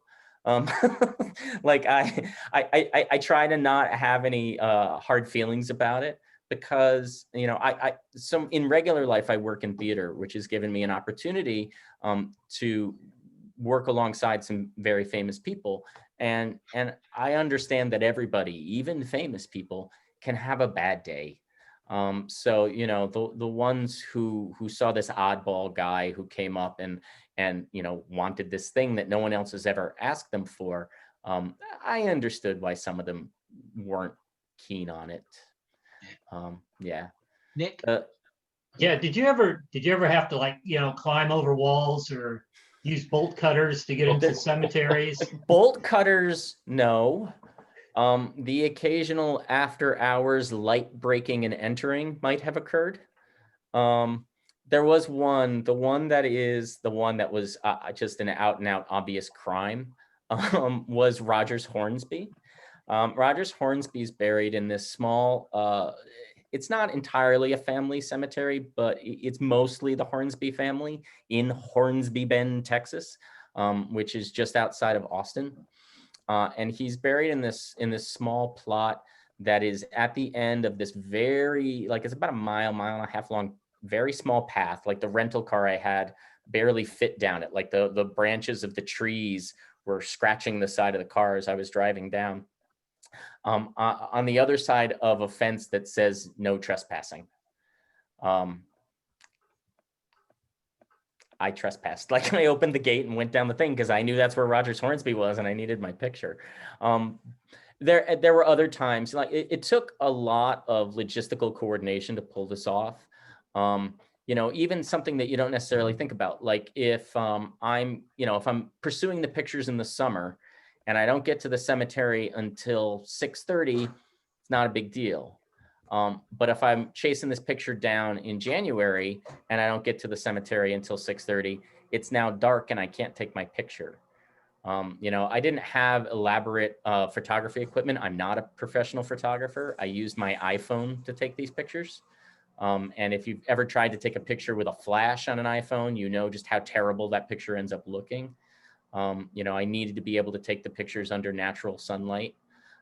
So there was a lot of logistics involved in pulling it off. And there were one or two times when it was a close call. Like I was pulling into that cemetery at the very last second before they locked up the gates. But no bolt cutters. Just as I describe it to folks, the occasional light breaking and entering. Stealth. Yeah. I Exactly. did want to say, Paul, that Jim Palmer offered to do it in his underwear. There was that thing. Anything else?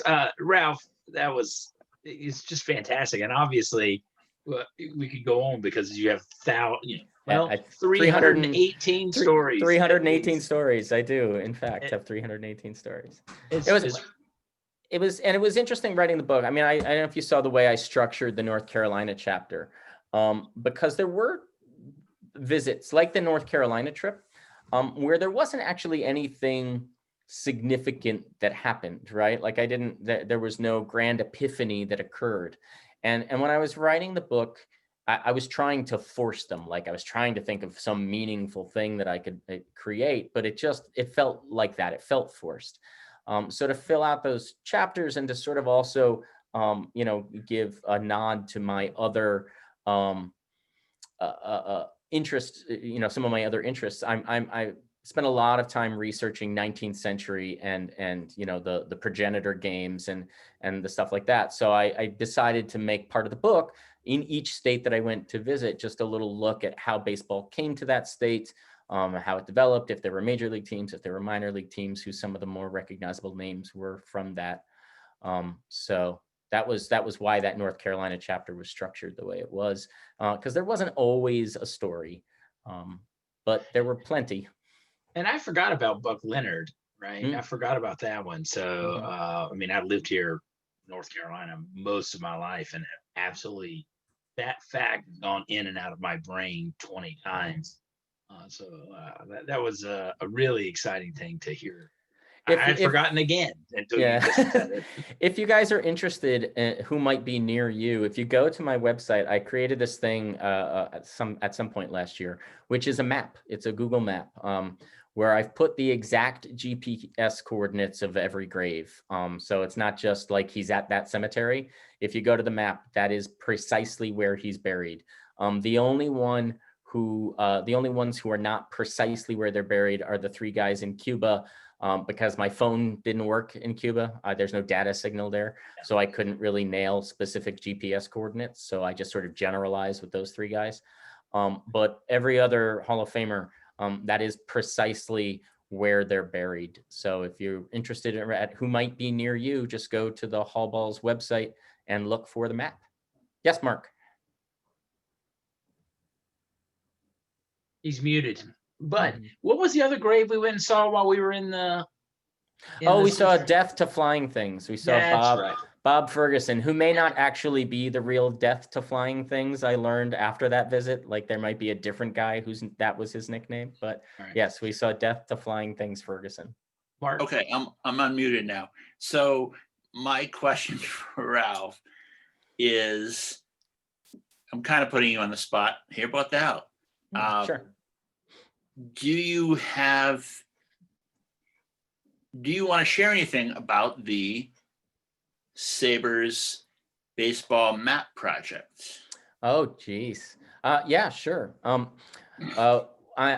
working with John Rancinelli from the Chicago chapter to put together. We're looking to do a larger map project. It was inspired in part by the map that I put together of the Hall of Fame graves, and then John's own particular interests, of putting together a map that will be hosted by SABR, in which it's got all kinds of various baseball landmarks, statues and ballparks. And we're discussing whether or not we want to include things like restaurants or bowling alleys that were owned by the guys that might not exist anymore. But just sort of a general map that you could go to as a fan, and like me, plan your family vacation around the various baseball stuff that you could go and visit while you're doing that. Mickey Lolich's Donuts. Sure. I hope you have that one, right? You got Mickey Lolich's Donuts. Well, we're still at a point. We're actually still trying to figure out which map service would be the best. Google Maps is a little problematic. I think part of it is that you only can put so many points of interest in a Google map before it maxes out. I'm sure for a donation, there are map services that will do the job, but they all have fees associated with them, and as we all know, SABR's not really rolling in cash. Yeah, sure. Yeah, they are. As a previous board member, yes, they are. Mark's not at liberty to say that, but I We're Now not that all you've going been- to talk about the fund.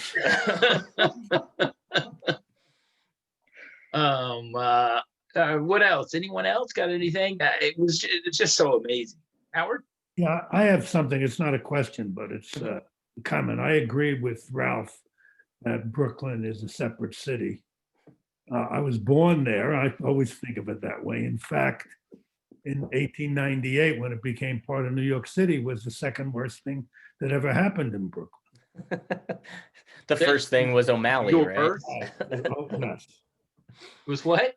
when the Dodgers left. Oh, I thought it was your birth. No, Well, that's Howard, the third. That's the you're- third worst. you're gonna like my next book, Howard. The book that I'm actually writing right now is it's a history of Brooklyn, going all the way back to the Lenape Indians to the present day, but it is told through the lens of baseball. All of those political forces and men of influence throughout the history of Brooklyn politics, they were all involved in baseball at some point in time. Whether it was the Dodgers or even today, the Brooklyn Cyclones are a result of the political machinations of Rudy Giuliani. So there is a very stark connection between baseball and Brooklyn's political history, and that's the book I'm currently writing, actually. So I'll make sure, Howard, to let you know when I'm done with that one. Good. If you look at the picture behind me. I see it. See the I see trolley. it. Yeah, I love it. I saw there's a person on Twitter, and I forget who it is, that colorizes old pictures. And they took an old picture of Ebbets and they colorized it. And there was just something about that particular picture and seeing that one in color. I'm as with Chris, I'm a woebegone Mets fan. And seeing Ebbets in color next to Citi Field, it just was more stark than ever how much they lifted, the Ebbets design to make Citi Field happen. Those Wilpons really did love their Brooklyn baseball. Any other questions? In the Kindle version of your book, are Mhm. you going to read it, for the audio? Are you going to do the audio? I thought about doing an audiobook, and the only thing that stopped me is that the book is really dependent on the pictures. One of the unfortunate, this is my first book. I've never published a book before. And I was, when McFarlane said they wanted to do it, I seized it. It was hard for me to not go, okay. But one of the compromises that I had to make was that all of the pictures are in black and white, which is a little unfortunate. Black and white photography is beautiful and artful and not what was intended with this project. If you are interested in seeing the pictures in color, you can go to my website, and there's a link. I have a Flickr page. And you can go to that Flickr page and see all 318 pictures right next to each other in living color as they were intended. It's one of the reasons I enjoy doing these little lectures, is that it lets me show you guys the pictures in color, which is a thing that McFarlane wasn't able to do. But because it is such a picture heavy book, I don't know if an audio book would sell. I'm happy to do it, but I don't think anyone's gonna buy it. My wife just raised her hand. She'll totally buy that. Totally. You're in theater, you're a practice reader, so it's the kind of thing that I'm unfortunately, other people, I'm in my first job at this old age where I have to drive for a long time to go to work. Mm-hmm. So I'm actually, I'm not a podcast guy very much. So now I actually can have something to listen to for 30 or 40 minutes on the drive. And that's in times of COVID. I don't know what the commute's going to be post-COVID. Right. Yeah, I'm an audiobook guy myself, quite frankly. I spend a lot of time commuting, and I spend a lot of time listening to audiobooks. Oh. Any other questions specific to Ralph's book? Because obviously we could talk about a myriad of other things now. Ralph, we'd love to have you stay. I will say this. I'm also an officer of the Baseball Think Factory chapter. Oh, right. And so we don't have, because it's a non-geographic chapter, we Mhm. don't have one. So I want to invite you to talk to that crew as I'd love well. to. Yeah. But this is the best part. You can pick the chapter that no one ever picks. I will because totally come up with one of those. Jeez, which Because- one? we don't exist like that. Well, the last chapter would actually be a great one for them, which tells the story of how it all resolved, including my attempt to donate the ball to the Hall of Fame. That would probably be Yeah. a good chapter. For Oh, them. I will enjoy that one. Yeah. Plus, that- they several. spoiler, the Hall of Fame didn't want it. They told me no. You didn't tell Sheber wasn't helping out with that. So, I didn't ask him. yeah. I made the pitch to the accessions committee, which is who you're supposed to ask, and they told me no. But I did find someone who wanted it. You read the book and you'll find out. Yeah, it's gonna be great. Hopefully, make a dozen more sales after today. You guys just send me the email and I'm happy to ship them. I can do all the packaging and everything from home in my local post office. The little window that I drop it off in is right next to the door. I can literally hold my breath the whole time that it takes me to put it at the post office, so I can get those shipped and not have to worry about catching COVID. Oh, well, it's not too much longer. We hope. I don't know. We ran out of vaccines here in New York City, so who knows how long it's going to take here. So it's all very exciting. All right. Well, thanks, Ralph. So other business. So let's talk about the next meeting. Ralph, thanks again. It was Yeah, no fantastic. And I know the thing you said about Salisbury, by the way, I did want to I'll touch base with you that afterwards. Yeah, for sure. That's Brian Ellenberg, who just joined in and out. He's from Salisbury. Yes, I am. That was very cool. I'd never heard that story. I never heard that. I mean, I grew up 18 miles from there. So Brian and I grew up together. So 18 miles from Salisbury, and I've never heard that. And then you had that drawing. And so I have another friend who lives in Salisbury now, who grew up 2 doors down from me. And he was a big baseball. He's a huge baseball guy. He lives in Salisbury. I mean, this will just blow his mind. And he'll probably buy your book. Oh, excellent. I hope so. I'm going to actually go just because my 8-year-old has been very nice and kind and quiet for the last hour and a half. And I don't know if I can contain her anymore. And we ran really long because it was really great stuff. So thank you, Ralph. Thank you guys very much. I really loved having a chance to talk to you all today. Thank you. All right. Talk to you soon. Bye. All right. So let's talk first about the next meeting, right? So we can set something up. So opening day on a Saturday is April 3rd. Oh, I'm busy that day. You are? Yeah. So we can set something like that. So with that, when we have a meeting, is that what we want to do right now? Because normally we've been doing these Zoom ones. Was that good for y'all? Because we have a long list. Justin McGuire, who's actually a North Carolinian, he does the podcast and interviews. What's the name of it? By the book? What's the name of it, Paul? Baseball by the book. Baseball by the book. Yeah. In fact, that's where I heard Ralph and got his book after I heard him talk there. And but obviously I'm friends with a whole bunch of people. And it was really funny because I've met Johnny Bench 3 or 4 times. Johnny Bench is a hoot. So I guess he was just mad that Ralph didn't want to buy the autograph. It was very interesting. But even within who we have, Gary has interesting stuff to talk about with his game. He wanted to put together a protracted presentation. And I think Dave also has a book. Talented right now. So it would really be good. And I always try to catch Tom, but we can't get the schedule to align because he does a lot of writing. And that means he interviews all the players. So he's chock full of stories. In case you don't want to go and read on the bio project, Tom can tell us about his most exciting ones. And then Mr. Spalding couldn't join us today, but perhaps he always has.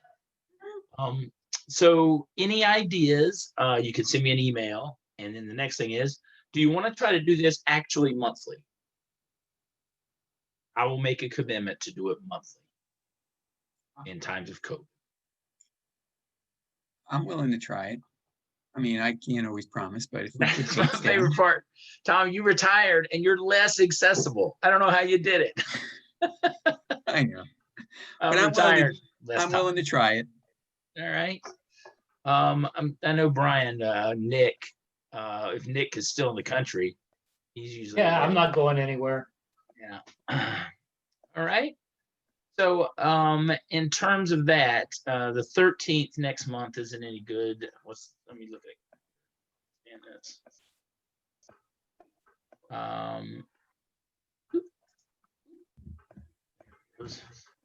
The 20th. Oh, that's Sure. my anniversary. Ugh. Oh, you better not. Yeah, good idea, Chris. That was new. What about the 27th? The 27th. We want to set something up because I need to, because our time got bumped because some other they don't have unlimited licenses to host the meeting at SABR, and so I got bumped because I was late. No problem.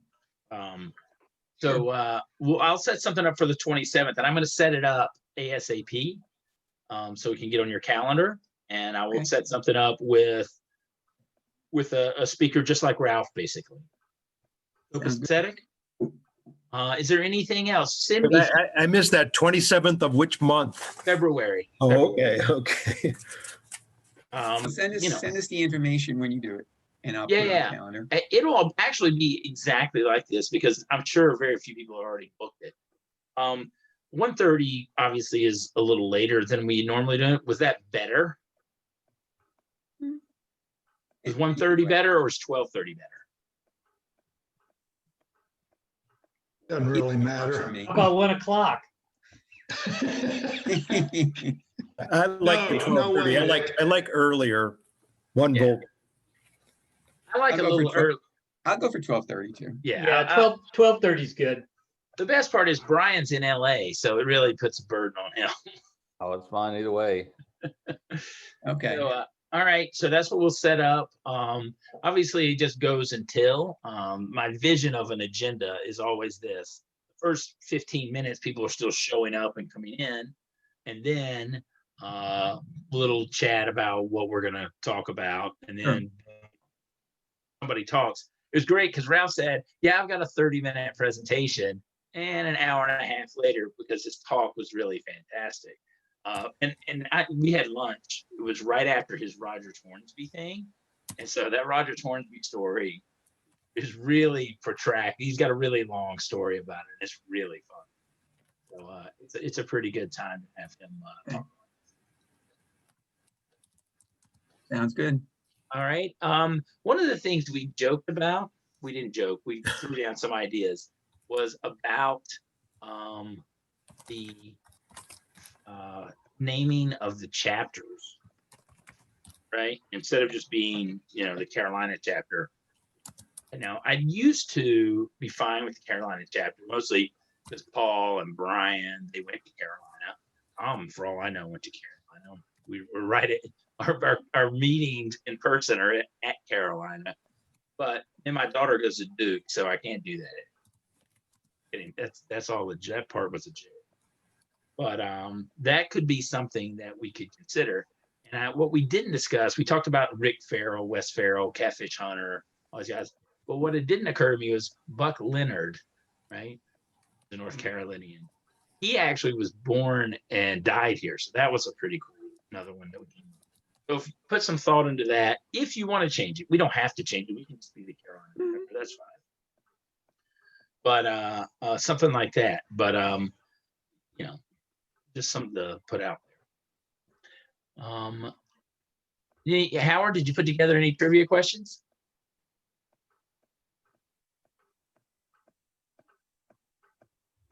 If you spacebar Howard, you're muted, buddy. Boop. Yes, I have some questions, but I didn't know we were going to do it. So I have, That's okay. I have to call it up. Nick? Hey, Chris, have you heard anything about, do you know if the Durham Bulls are going to do the Fan Fest again this year? I mean, I doubt it. They're doing the Fan Fest. I mean, they might do it. No, I have not heard. But I can ask them. They've obviously lost a lot of personnel because they had no Yeah. season, and it doesn't look like there's going to be the season. For those of y'all that are checking that out, because of the season, Major League Baseball wants to shorten the season again because they can't have anybody in the stadium, and the Major League Baseball Players Association said, we're not taking another pay cut, right? Because you used it against us. You weren't very kind about it. And so, so that really means is the season is going to be the same length unless the owners give in, which historically has always happened. No. Which means minor leagues may or may not actually be playing anytime soon. They have a schedule right now, but they could also just stay in Florida again. It depends on how poorly the vaccine rollout has gone so far. Unless that can fix itself, like you said, the Army's in charge of that. So, I don't know how it ever became a nation the way this Army is operating, but get that figured out. I know that Tom's got to go because he's got to get I'll see ready. you later. Have a great time. Take lots of pictures. I want to see you sometime. Okay. All right. I'll see you next month. I'll put it on the calendar and we'll see you next month. Be safe. Thanks, Tom. Thanks. All right, Howard, take it away. Can you see? I can see it. Howard's New York baseball trivia quiz, SABR Carolina chapter, September 2020. Yeah, so because it's left over from them. I don't know why I'm having trouble having it go full screen. I don't remember how to do it. Play. Click on his view. Oh, Brian has a Play button. see this play button right here? It's in about a third of the way over at the top. Right there. Your mouse is just below. There it is. Click. Oh, you're to the left. There he goes. Okay, thank you. So obviously all these questions have a New York bent to it. So the answer is at least in part going to have some New York tie-in. Some of the questions are pretty hard, but maybe with that hint, they won't be quite so hard. Okay, we just keep track. This time the first prize is a used COVID mask. I know they're all dying to get one of those. Okay, here's the first question.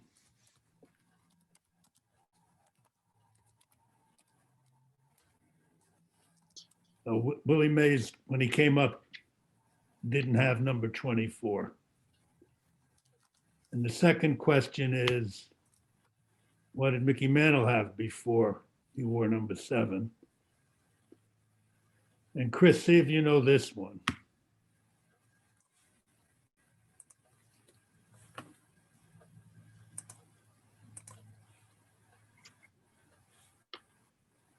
And if you know who gave up number 4 to Duke Snyder, then you get double points.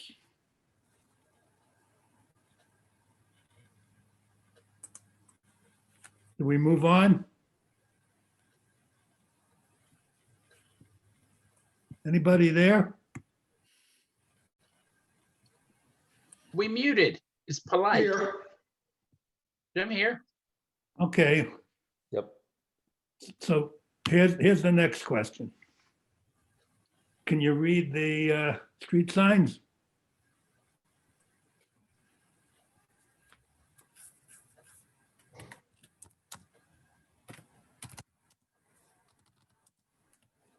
Here's question 3.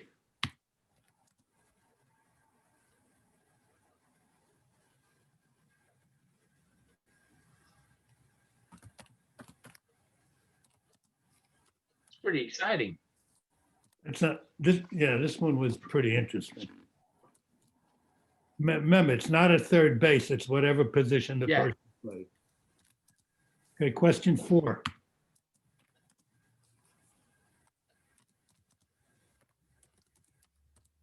Two players with the same name. Is it last name or whole name? Last name. Same last name. Remember the New York tie-in. This would be almost impossible to get if you didn't consider that.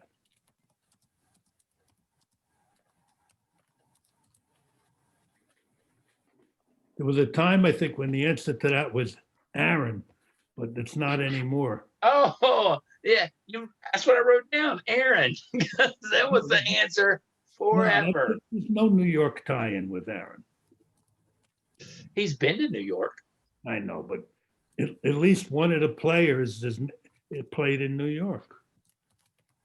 Oh, It's not Aaron. It's a higher number than what Tommy Aaron contributed to Hank, which was, I think, 13.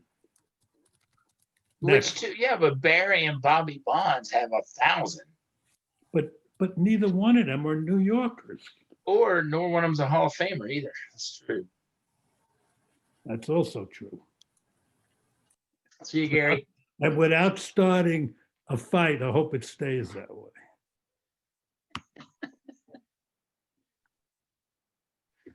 So this is, I think, an interesting one. Remember, New York is the tie-in.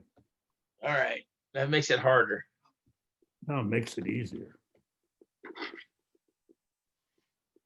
Just less Hall of Famers have played in New York than total Hall of Famers. Okay, next question.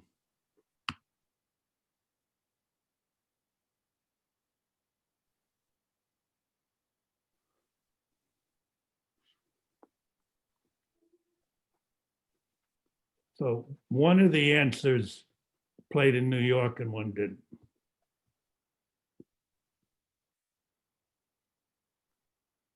Okay, let's move on to 7.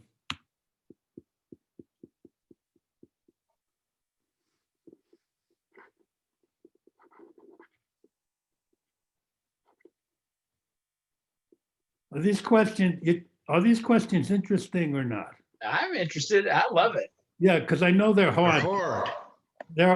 Some of them are pretty hard, but I pick them not because they're hard, but because I think the answer is interesting. One of the cool things to me is if you ever go to a convention, you get in the trivia contest, and you will not think that these questions are hard. No, Those questions will beat your brains in. You'll be like, oh, I don't know anything about these. Right. Here's 8.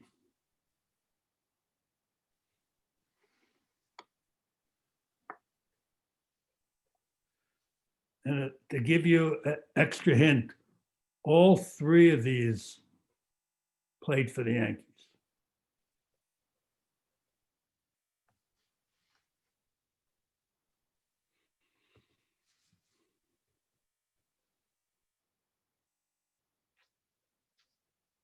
I know 2 of them. Okay, next question.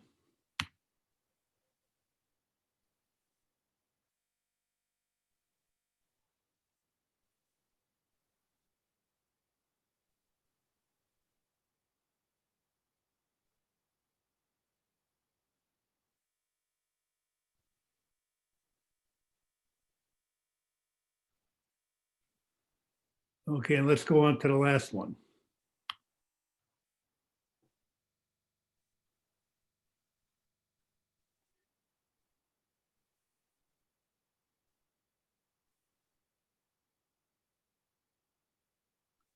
And remember, it has a New York tie-in, meaning in this case, one of the pitchers pitched it for a New York team. Okay, let's go to the answers. Everybody ready?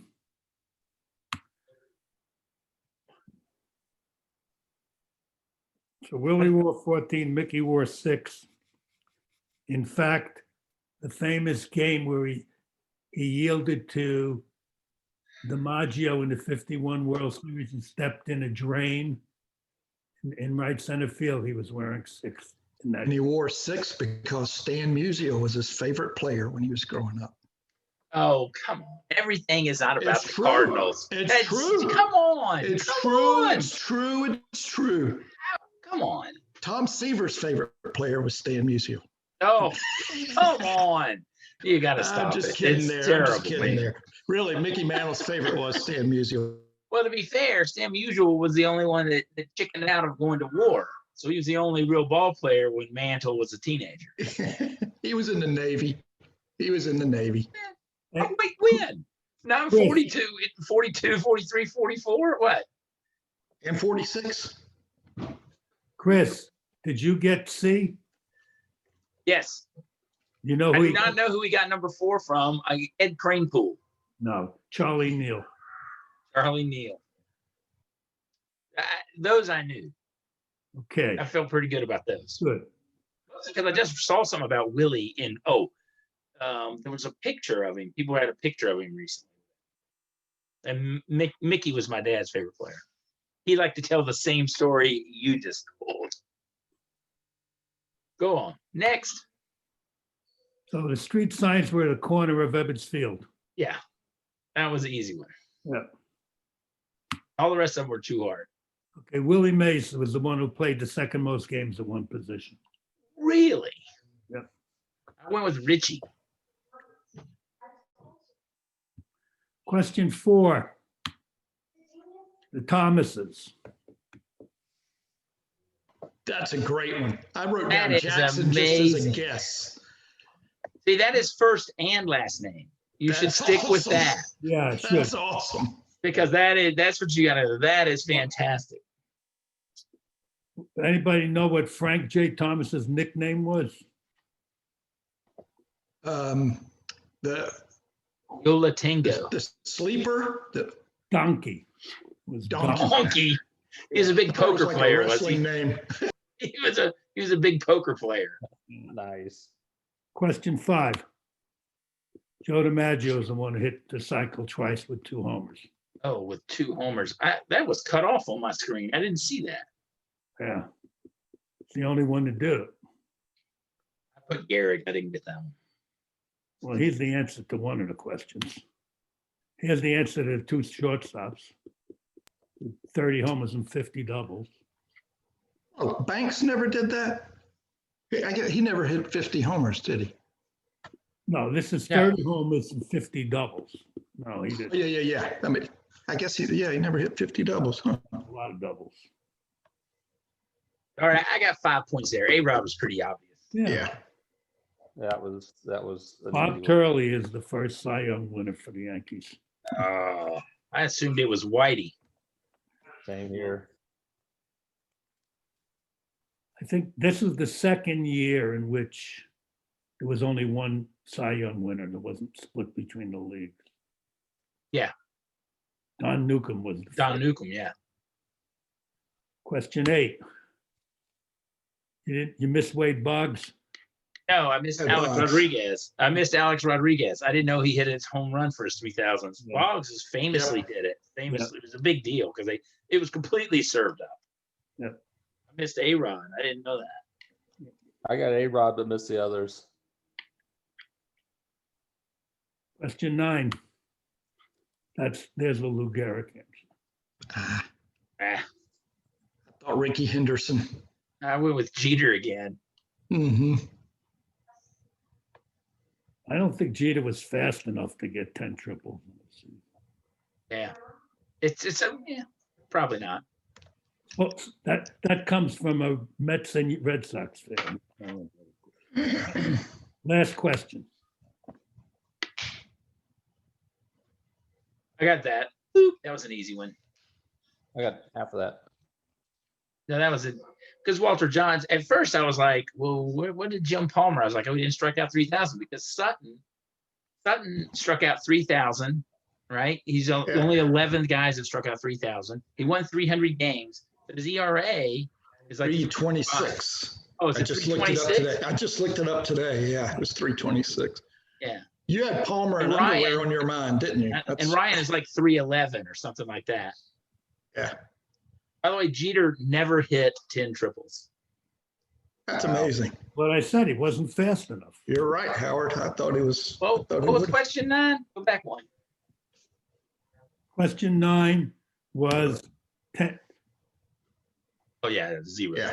I got 41. What was number 10 worth? Number 10. Number Yeah, 10 what- was worth. It Thanks, doesn't Nick. have the points. It had to be 5 each. Yeah. So I got the numbers. I got Abbott's. And then I took a donut for a long time. Walker. I got Then 26. Then I got A-Rod. Then I got Jeter and Boggs. Those were easy. And then I got Seaver and Johnson. So I ended up at 41. I'm very excited. Now, is this used mask? Is it one of the, and I don't know if that's the highest. Anybody beat 41? No, 36. Not I. So this used mask, who used it? A dead Hall of Famer. Yeah, Don Sutton. It could be like, literally could be like 11 different players. Because Kaline died in April 6th. And so he would have had been wearing a mask. There's a big market here. Right? So it's not small. That was great, Howard. Thank you. All right. Oh man, that was fantastic. All right. I think unless we have anything else, that was great. I'll sign something up for the 27th. Give you a month, Howard, to come up with some other ones. Yeah, so what I assume, if we're gonna do this every month, I'll do 5 questions. Yeah. That was great. All right. Enjoyed it, guys. Thank you very much. I'll see you next month. Thanks See for you next stepping up, month. Chris. Thank you. Bye-bye. See you.